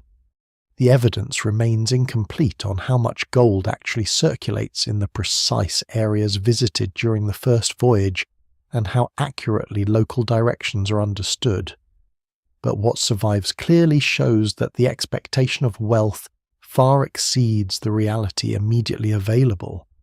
And yet that gap does not restrain conquest. It fuels it. Scarcity becomes a reason to intensify coercion rather than to revise assumptions. This is one of the great patterns set in motion by Columbus's arrival. Europeans do not need to find what they seek in order to do enormous damage searching for it. A rumour of gold can be enough. A handful of captives can be enough. The belief that local people are governable can be enough. The first voyage does not establish a complete colonial system, but it does establish the emotional and practical template desire for precious wealth, seizure of indigenous intermediaries, confidence in European entitlement, and the rapid movement from description to domination. By the end of the voyage, then, the transformation is unmistakable. The beaches where gifts are exchanged are also the beaches where people are assessed for labour. The islands where navigators ask for water and information are also the islands being mentally entered into Spanish possession. The men taken as guides are also hostages and trophies. The signs of gold, however small, have already reorganized the entire meaning of encounter. What begins as a search becomes a claim. What begins as curiosity becomes surveillance. What begins as contact becomes control. This is what actually happens in the earliest phase after Columbus reaches the Americas. Gold gives the expedition its hunger. Captives give it leverage. Control gives it direction. Together they form the first working machinery of conquest. Still crude, still uncertain, still dependent on local tolerance and on a return voyage not yet completed. But the machinery is there. It has touched shore. And once a monarchy sees enough promise in it, the next expedition will not have to improvise in quite the same way. It will arrive bigger, louder, and far harder to mistake for a passing encounter. The first voyage opens the door. The second one kicks it off its hinges. This is the point where any lingering illusion of 1492 as a single exploratory episode finally collapses. Columbus's return to Spain has already done the political work of converting uncertain landfall into royal momentum. He has brought back captives, promises, descriptions of fertile islands, hints of gold, and the intoxicating claim that lands and peoples lie across the Western Ocean, ready for Spanish attention. The Crown does not answer that report with another small act of cautious reconnaissance. It answers with scale. When Columbus sails again in 1493, he does not leave as the commander of a fragile gamble. He leaves at the head of a colonial project. That difference matters more than almost anything else in the story, because it is the second voyage, far more than the first, that reveals what Spain now believes the Americas are for. The fleet itself announces the change. Instead of 3 ships and a relatively modest company, Columbus is given a much larger armada, 17 ships and well over 1,000 men, though exact counts vary in the sources. The expedition includes not just sailors and adventurers, but soldiers, craftsmen, officials, clergy, settlers, livestock, seeds, tools, and supplies for permanent occupation. This is no longer an enterprise built mainly to test a route. It is an attempt to plant Spain in the Caribbean. The composition of the fleet tells the truth more clearly than any speech could. Animals are brought because Europeans expect to reproduce their world overseas. Seeds and tools are brought because land is expected to be reorganized. Priests are brought because souls are now part of the administrative vision. Soldiers are brought because occupation without coercion is unimaginable. The second voyage is the first large statement of intent. That statement is made before the ships even reach the Caribbean, legally, diplomatically, and spiritually. The lands Columbus has seen are already being folded into Spanish and papal frameworks of possession. The monarchy believes it has a claim. Columbus believes he has titles to enforce. Europe is beginning to discuss the Western lands as though their incorporation into imperial geography is a question of management, not legitimacy. The people already living there do not enter that conversation except as prospective subjects. By the time the fleet crosses the Atlantic, the Caribbean is being imagined in Castilian terms as territory to be settled. Wealth to be extracted and populations to be governed under Christian authority. The voyage west now also benefits from the practical knowledge gained in 1492. The route is no longer a pure experiment. The trade winds can be used with greater confidence. The ocean, while still dangerous, has become operational. This is one of the deepest consequences of Columbus's first crossing. He has not merely found islands. He has helped transform the Atlantic from a barrier into a repeatable road. That is why the second voyage is so decisive. It proves not only that Europeans can arrive, but that they can return in force. For indigenous communities of the Caribbean, this is the real nightmare made visible. The strangers were not an anomaly. They were the beginning of traffic. As the fleet enters the Caribbean, Columbus continues naming islands and claiming them for Spain, but the emotional tone has changed. These are not the gestures of a man wondering whether he will ever see land again. These are the gestures of the commander extending a known project. The islands encountered along the route, among them Dominica, Guadeloupe, and others in the Lesser Antilles, enter European records under names, descriptions, and assumptions that already place them within a colonial horizon. Some communities encountered here are labelled in ways that will harden into stereotypes, especially the category Europeans apply to so-called Caribs, often marking them as warlike or threatening in contrast to the more pliable image projected onto Taino populations. Scholars still debate how much of this contrast reflects real regional differences, how much is amplified by indigenous rivalries conveyed to Europeans, and how much is reshaped by Spanish needs to classify populations into convenient moral categories. The evidence remains incomplete, but what survives strongly suggests that Europeans begin very early to divide indigenous peoples into those imagined as more governable and those imagined as more dangerous. Such classifications are never neutral. They become tools of rule. The most immediate shock of the second voyage comes when Columbus returns to Hispaniola and finds La Navidad destroyed. The men left behind after the wreck of the Santa Maria are dead. The little fort built from salvaged timber is gone. This discovery is often narrated as a brutal lesson about the dangers of the New World, as though the island itself had swallowed a fragile European foothold. In reality, what has happened is more instructive than that. The evidence from later accounts suggests that the garrison left at La Navidad did exactly what a small, unsupervised, entitled armed outpost in a foreign land might be expected to do. They dispersed, quarrelled, sought gold recklessly, interfered in local politics, and likely abused local women. In short, they behaved like conquerors before they possessed the means to conquer. The result is not mysterious. Indigenous retaliation, probably linked to the regional leader Canobo and to a broader breakdown in relations, wipes them out. This moment is essential because it strips away the fantasy that Spanish presence could remain harmlessly lodged inside Caribbean society through prestige and alliance alone. Guacanagari's apparent friendliness had never been a guarantee of durable safety. One local relationship could not cancel the wider tensions caused by European greed and misconduct.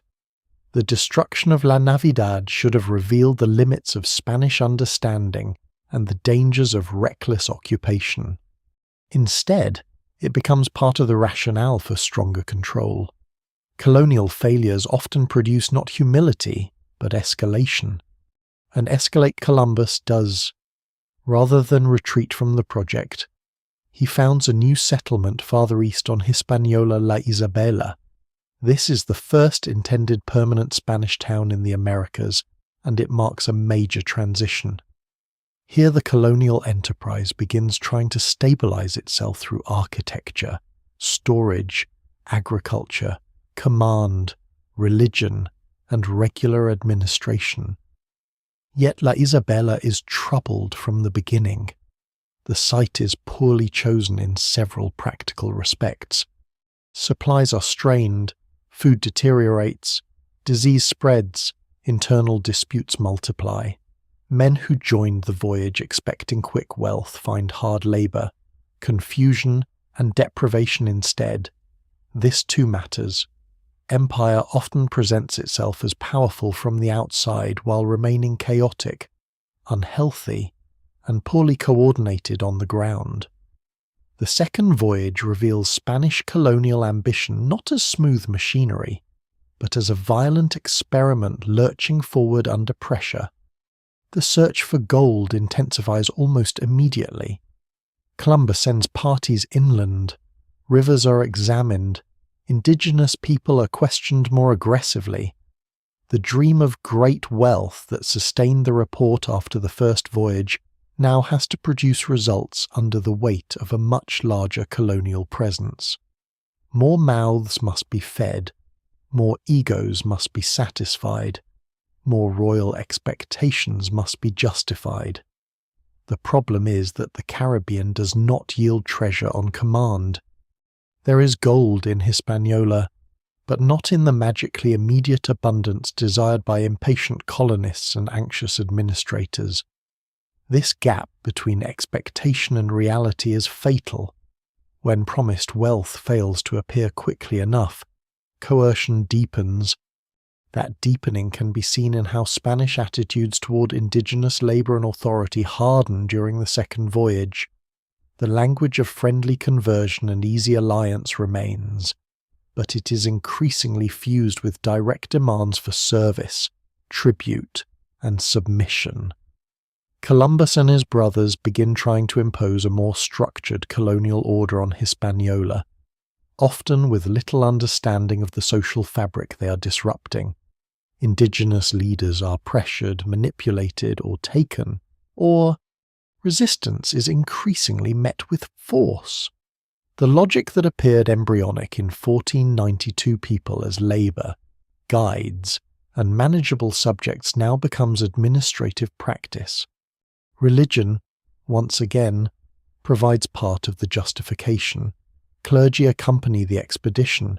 Churches and Christian symbols become part of settlement space. The language of evangelization helps frame Spanish occupation as sacred duty. But the lived reality is more brutal. Conversion does not occur in some serene spiritual vacuum.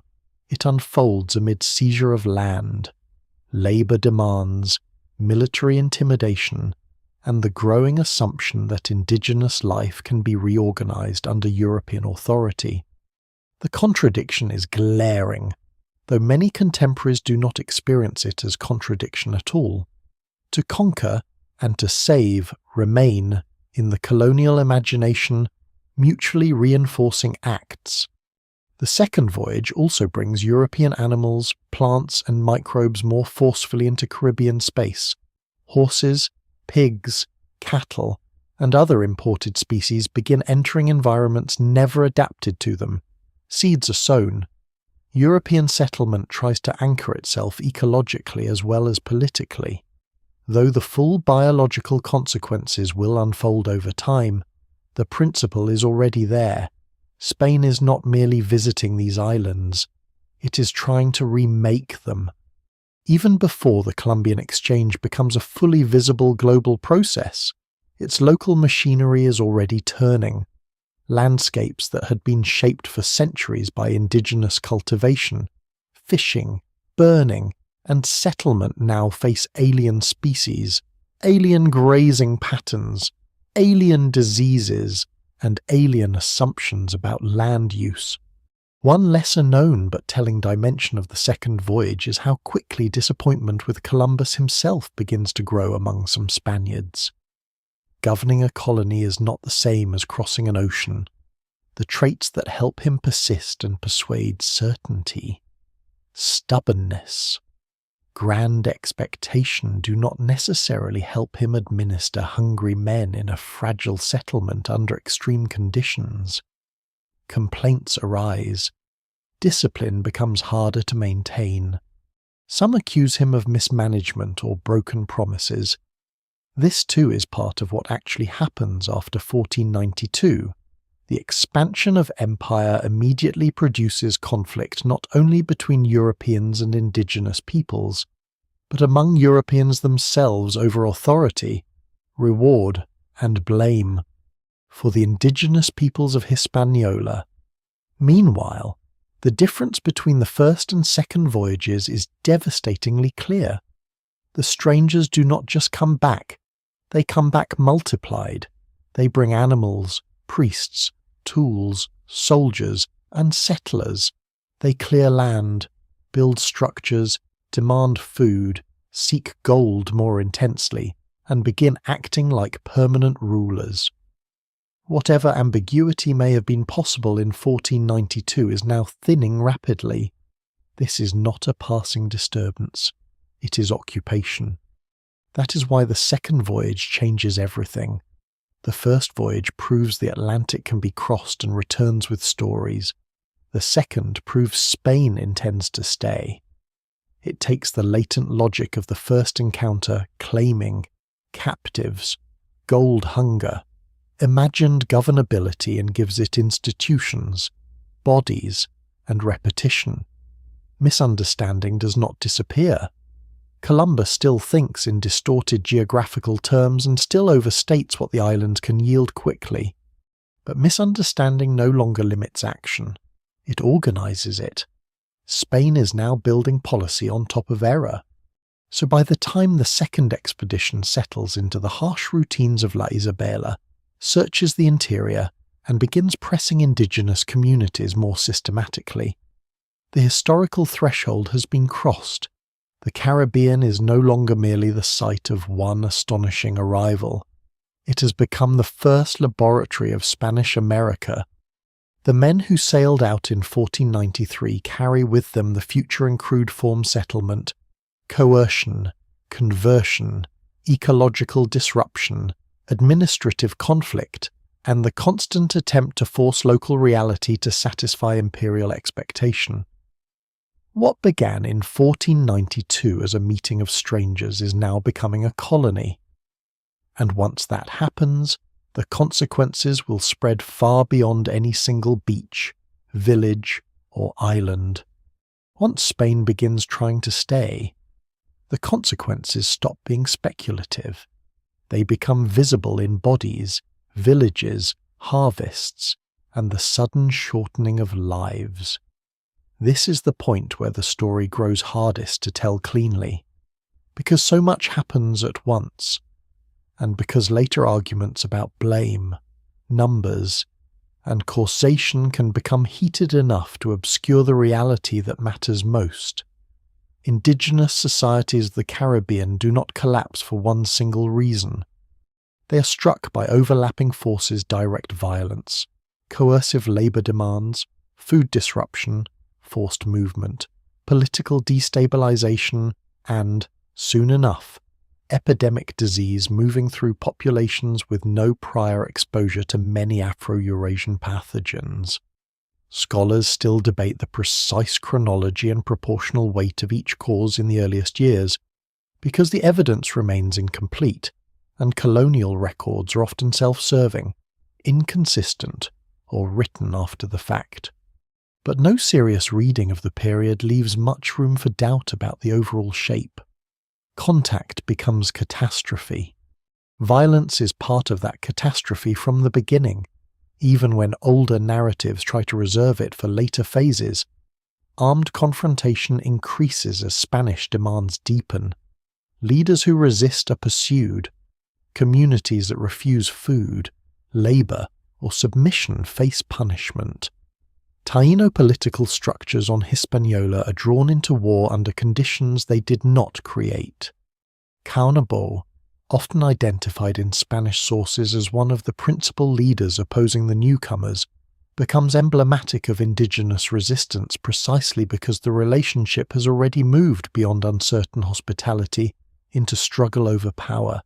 Spanish cavalry, steel weapons, attack dogs, and crossbows do not by themselves explain the outcome everywhere, but they alter local warfare dramatically.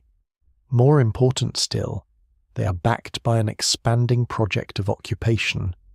European violence is not a raid. It is a method for securing permanence. Yet violence alone does not explain the speed of collapse in many places. Labour extraction matters just as much. The colonial regime in Hispaniola quickly begins demanding food, transport, construction work, and above all access to gold-bearing areas and later tribute in both metal and service. These demands pull people away from their own cycles of cultivation, fishing, and household life. Communities that had sustained themselves within local ecologies are now being bent toward foreign expectations. This is one of the most underappreciated mechanisms of destruction. A society does not need to be massacred outright to be broken.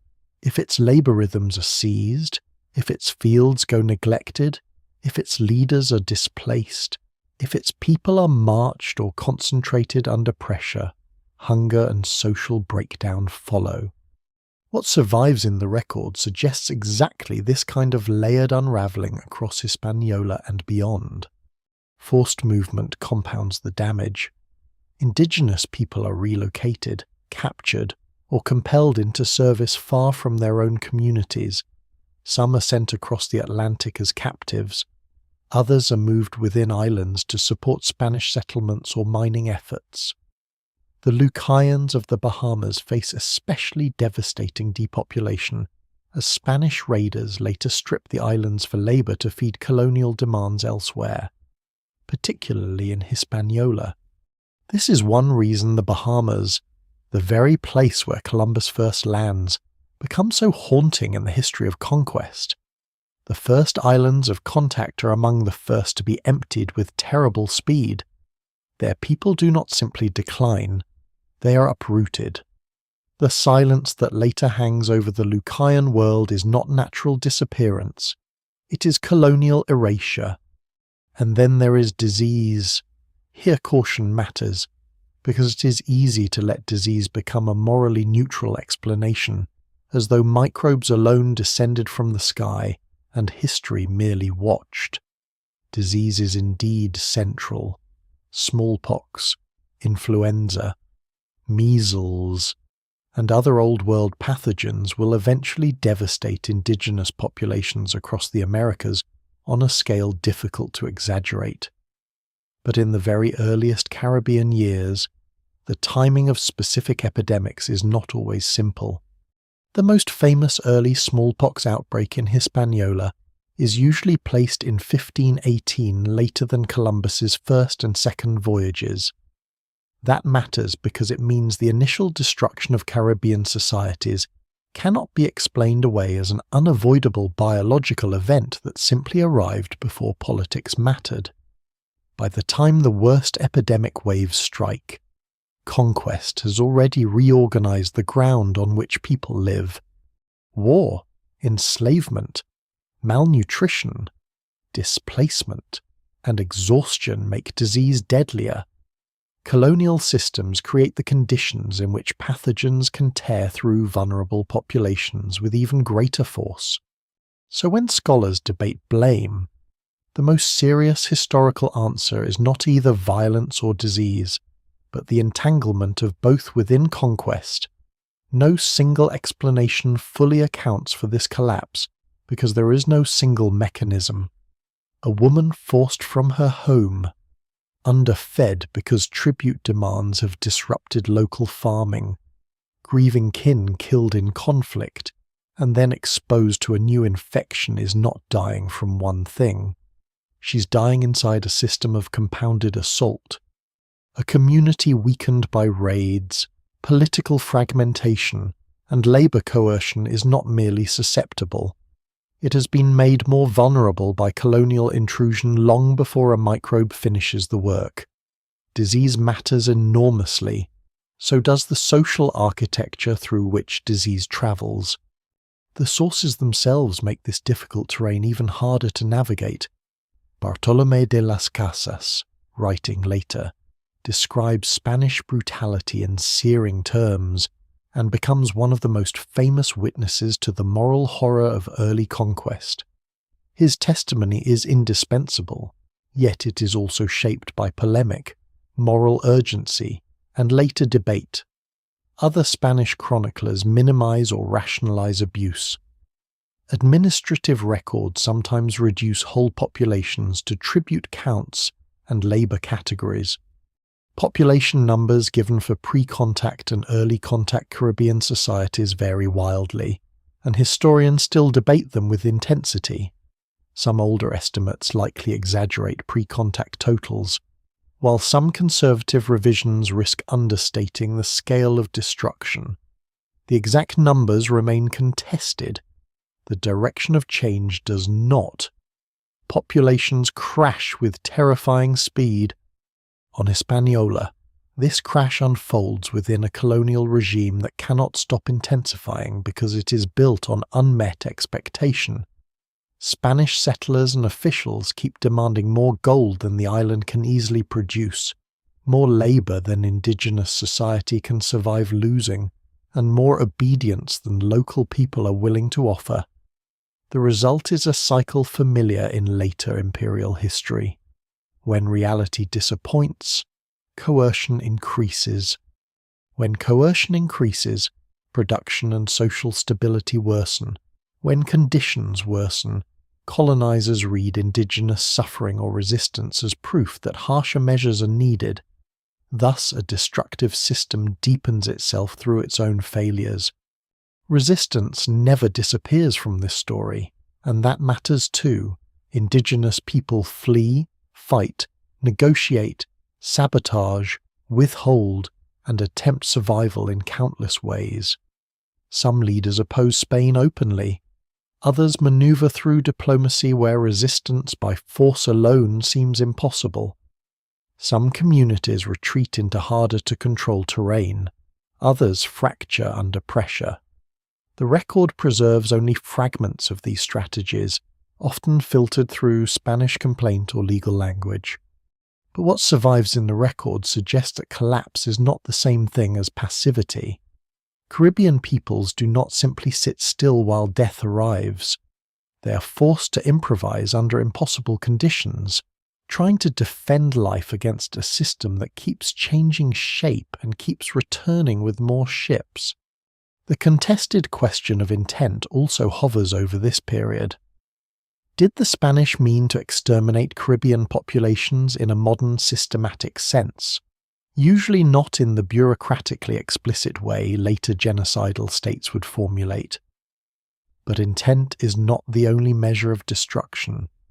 Colonial authorities clearly intend to dominate, exploit labor, take land, demand tribute, crush resistance, and reorder society in their own favor. If they do not set out with a fully articulated plan to erase entire peoples, they nevertheless build and maintain a system that predictably produces mass death.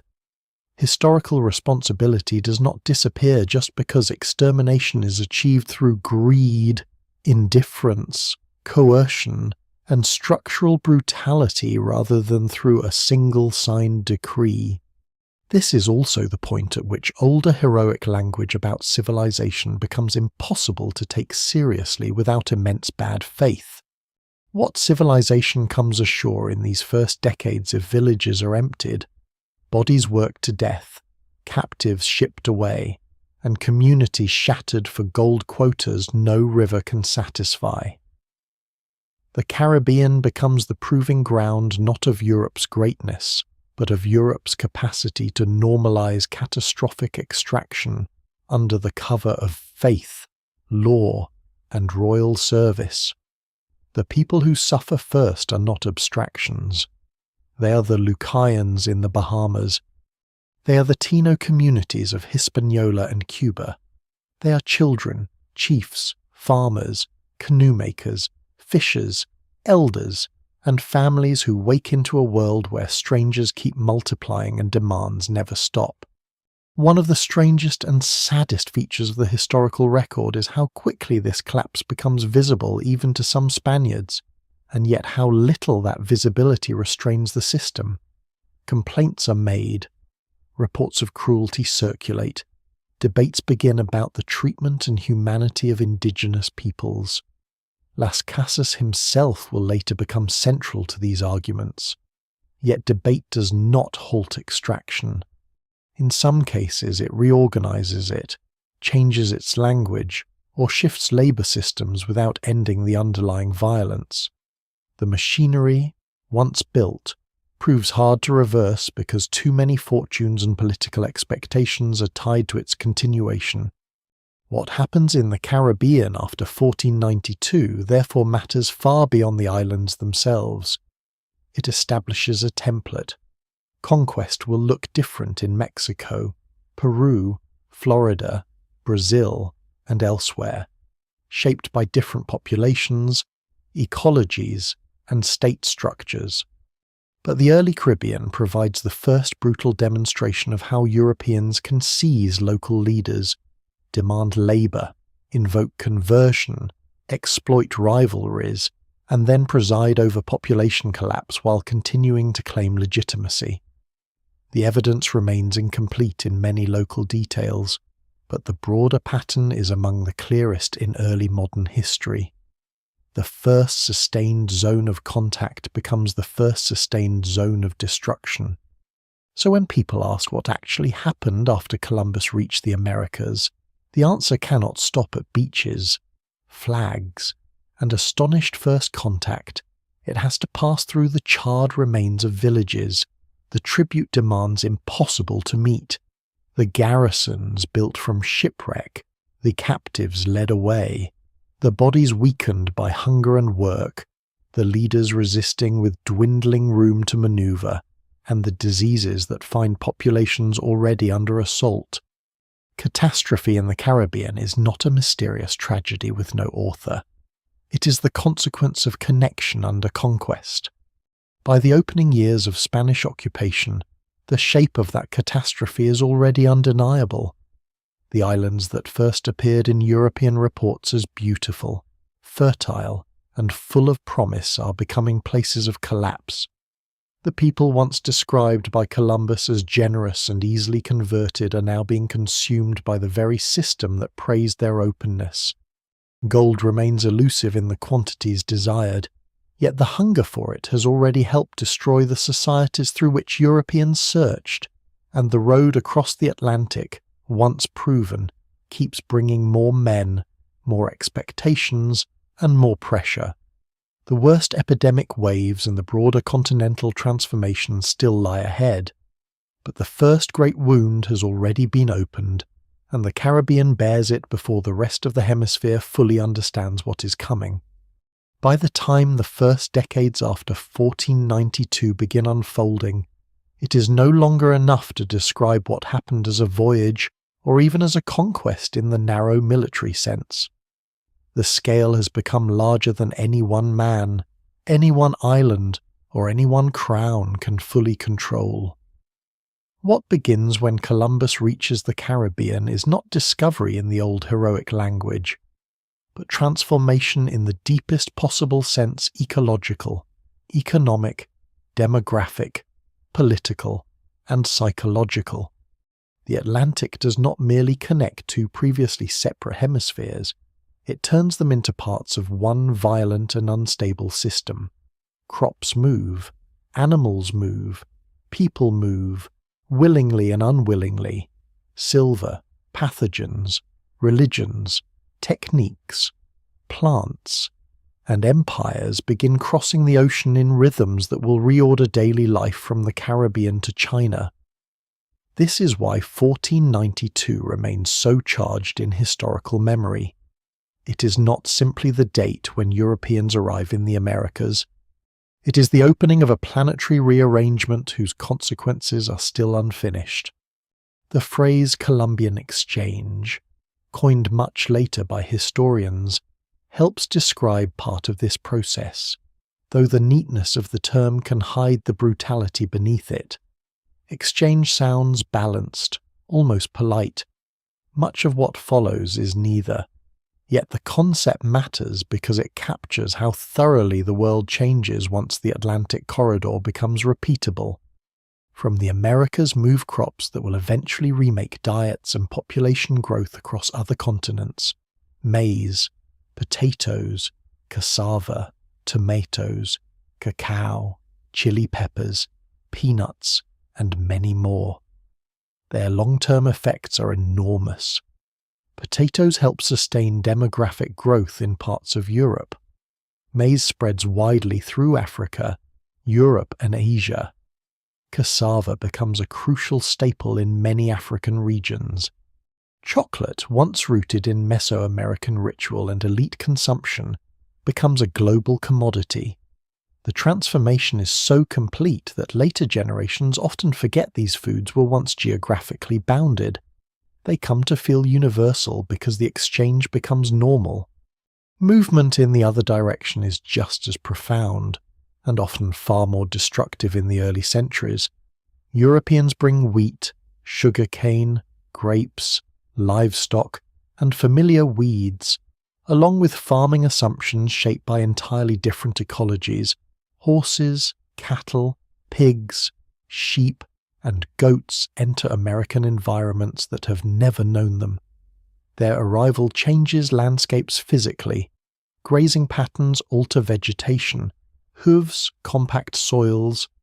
Pigs root through ecosystems with astonishing force. Old field systems are disrupted. New ranching frontiers emerge. Horses, in some regions and later periods, will be adopted by indigenous peoples and used with extraordinary skill, creating new cultures of mobility and power on the Great Plains and elsewhere. But those later adaptations do not erase the initial violence of ecological intrusion. European animals arrive as part of colonization, not as gifts. Disease remains the darkest current of all. Once regular movement links the hemispheres, pathogens travel with devastating efficiency. Smallpox, measles, influenza, typhus, and other diseases find indigenous populations with no inherited resistance to many of them, and the mortality is often catastrophic. Scholars still debate numbers, local chronologies, and the varying role of disease versus warfare and labor extraction in specific regions.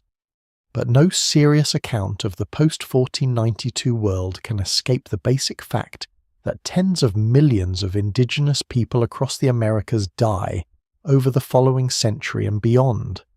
Some die in epidemic waves before direct European presence reaches them. Others die under the combined weight of forced labor, hunger, relocation, slavery, and infection. The Caribbean suffers early and terribly, but it is only the beginning.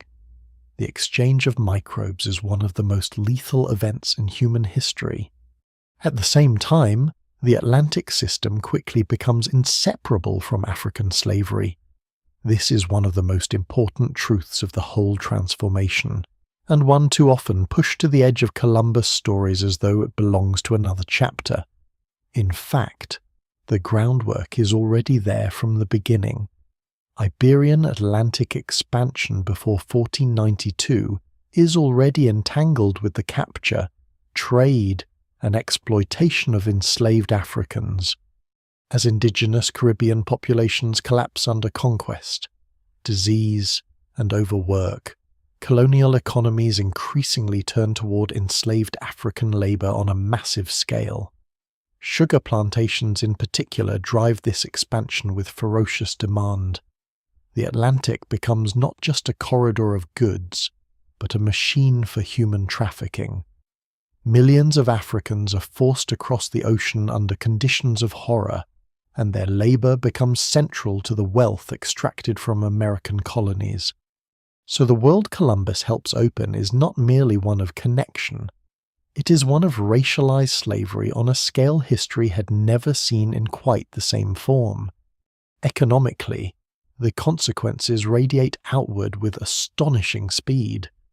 In later decades, especially after the conquest of Mexico and Peru and the extraction of vast quantities of silver from mines such as Potosi and Zacatecas, American wealth begins flowing into global circuits. Spanish imperial power expands. European financial systems adapt. Silver from the Americas moves across the Atlantic into Europe and then onward into Asian markets, especially China, where monetary demand helps pull the metal into truly global exchange. This is one reason 1492 matters beyond the Caribbean and even beyond the Americas. It helps create the first durable world economy in a recognizably modern sense, linking continents not just through occasional luxury trade, but through sustained and transformative flows of value, labor, and commodities. Yet even that language can sound too abstract if it is not tethered back to human experience. World economy means villages emptied for plantations. It means mountains torn open for mining. It means ships packed with captives. It means forests cut down to fuel furnaces and shipyards. It means indigenous tribute systems re-engineered for European extraction. It means famine where local subsistence once worked. It means ordinary people in Europe eating foods that came from continents they have never imagined, while ordinary people in the Americas die making that new world possible. Transformation is real, but it is never neutral. The political consequences are just as large. After Columbus, European empires begin competing for American territories with escalating intensity. Spain moves first and most aggressively in the Caribbean and on the American mainland, but Portugal, England, France, and the Netherlands will all enter the struggle in different ways. Treaties, wars, raids, privateering, and settlement all follow. Indigenous polities across the Americas are forced to adapt to a new kind of geopolitical reality, one in which foreign powers arriving by sea can become permanent actors in local affairs. Some indigenous states resist fiercely, some negotiate, ally, or attempt to use one empire against another. Some survive in altered form for centuries. The outcome is never as simple as Europe sweeping all before it in a single motion, but the balance of the world has changed. No coastline in the Atlantic basin remains purely local after this. There is also a transformation in thought itself. Europeans begin redrawing maps, revising cosmologies, and rethinking what the world contains. Even though Columbus himself dies still convinced he has reached the Indies, others gradually understand that these lands are not Asia but something else, a vast hemisphere previously unknown to Europeans in any sustained practical sense. That realization shakes inherited authorities. Ancient texts look smaller. Medieval geographies begin to crack. New maps place oceans, continents, and peoples differently. The mental universe of Europe expands, but it does so through conquest, not innocence. Knowledge grows together with violence. This is one of the great ironies of the age. The world becomes better known to Europe at the exact moment Europe becomes more dangerous to much of the world. Indigenous societies are transformed as well, though not only through destruction, survival, adaptation, mixing, resistance, and reinvention all become part of the post-1492 world. Languages persist and change. Communities reform under terrible pressure. New peoples emerge from the collision of indigenous, African, and European histories. Christianity is adopted, adapted, resisted, and remade in local forms. Foods, technologies, and animals are integrated into new ways of life. Some regions become profoundly mixed worlds where no single origin remains untouched by the others. This matters because the legacy of Columbus is not only death and domination, though those are central. It is also the creation of modern Atlantic societies through forced encounter. That creation is not something to celebrate simply because it exists, but it must be understood as part of the transformation. The debates that still surround Columbus today are themselves evidence that the history has never settled. Is he a bold navigator, an agent of empire, a symbol of genocide, a product of his age, or some unstable combination of all of these? Scholars disagree on emphasis. Public memory changes over time, and political arguments often flatten complexity into slogans. But some points are no longer honestly debatable. He did not discover an empty world. He did not understand the world he reached. His voyages initiated processes that led to conquest, enslavement, forced conversion, ecological upheaval, and mass death. At the same time, those voyages also helped trigger exchanges of crops, animals, ideas, and peoples that remade every inhabited continent. To reduce him to either pure hero or pure singular villain is to miss the structure around him, yet to dissolve him into his time and ignore responsibility is another kind of evasion. Columbus matters because he stands at the hinge where individual ambition locks into imperial machinery. This is why not discovery. But transformation is the only phrase broad enough to hold what begins in 1492. Discovery suggests a single bright moment in which something hidden becomes known. Transformation describes a longer and darker process in which contact remakes everything it touches. The Bahamas, Cuba, and Hispaniola are not simply places where Europe lands. They are the first sites where an older separated world begins collapsing into a new connected one. That connected world will produce modern cuisines, modern empires, modern racial slavery, global capitalism, demographic revolutions, missionary networks, new sciences, and endless argument over memory and justice. It will also leave immense absences, peoples erased, landscapes broken, names forgotten, worlds that might have continued differently had the Atlantic remained a harder barrier a little longer. And perhaps that is the final truth of what actually happened when Columbus reached the Americas. He did not begin history there. He entered histories already in motion and forced them into collision with others.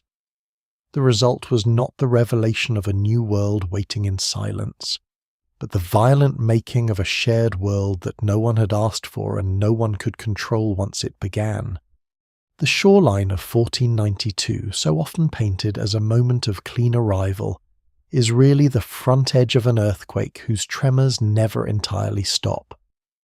What starts with a few ships in Caribbean light becomes the remaking of the planet. The sea closes quietly behind the ships, but it never becomes what it was before. That may be the strangest part of this story. The first landing is so small when viewed up close.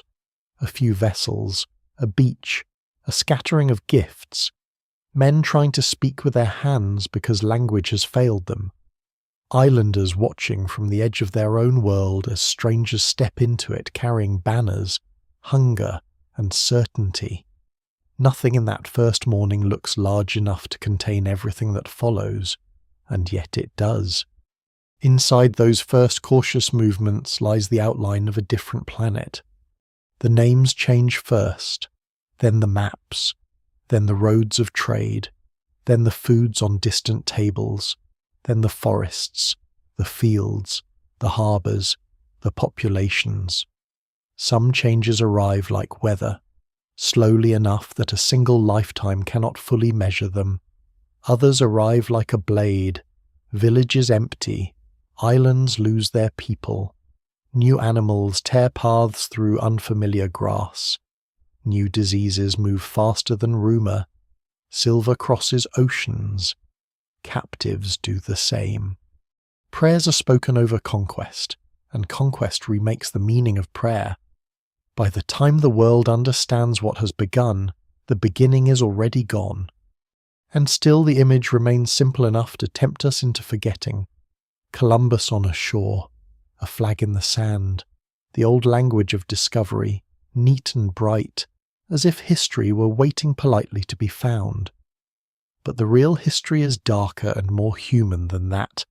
The Americas were not silent. The Caribbean was not empty. The people who stood on those beaches in 1492 were not living in prelude to Europe. They were already living in full worlds of memory, kinship, labour, belief, and place. What happened when Columbus arrived was not that those worlds suddenly became real. It was that another world, armed with ships and conviction, forced its way into them. That is why the story lingers, not because it is simple, but because it is not. It holds courage and error in the same hand. It holds wonder beside greed, faith beside violence, accident beside design. It opens the age of global connection, and it opens an age of immense destruction. It gives the world new foods, new routes, new mixtures of people and culture, and at the same time leaves behind absences that can never be repaired. Languages fall silent. Whole island populations fade into the record like footprints erased by tide. So in the end, perhaps the clearest image is not Columbus himself, but the shoreline, bright water, green land, a place already known to the people standing there, behind them, generations of life, before them, strangers climbing down from wooden hulls. For one suspended moment, the future is still unreadable. Then the crossing becomes a road, and the road becomes an empire, and the empire becomes the modern world. And the sea keeps moving as if nothing happened at all.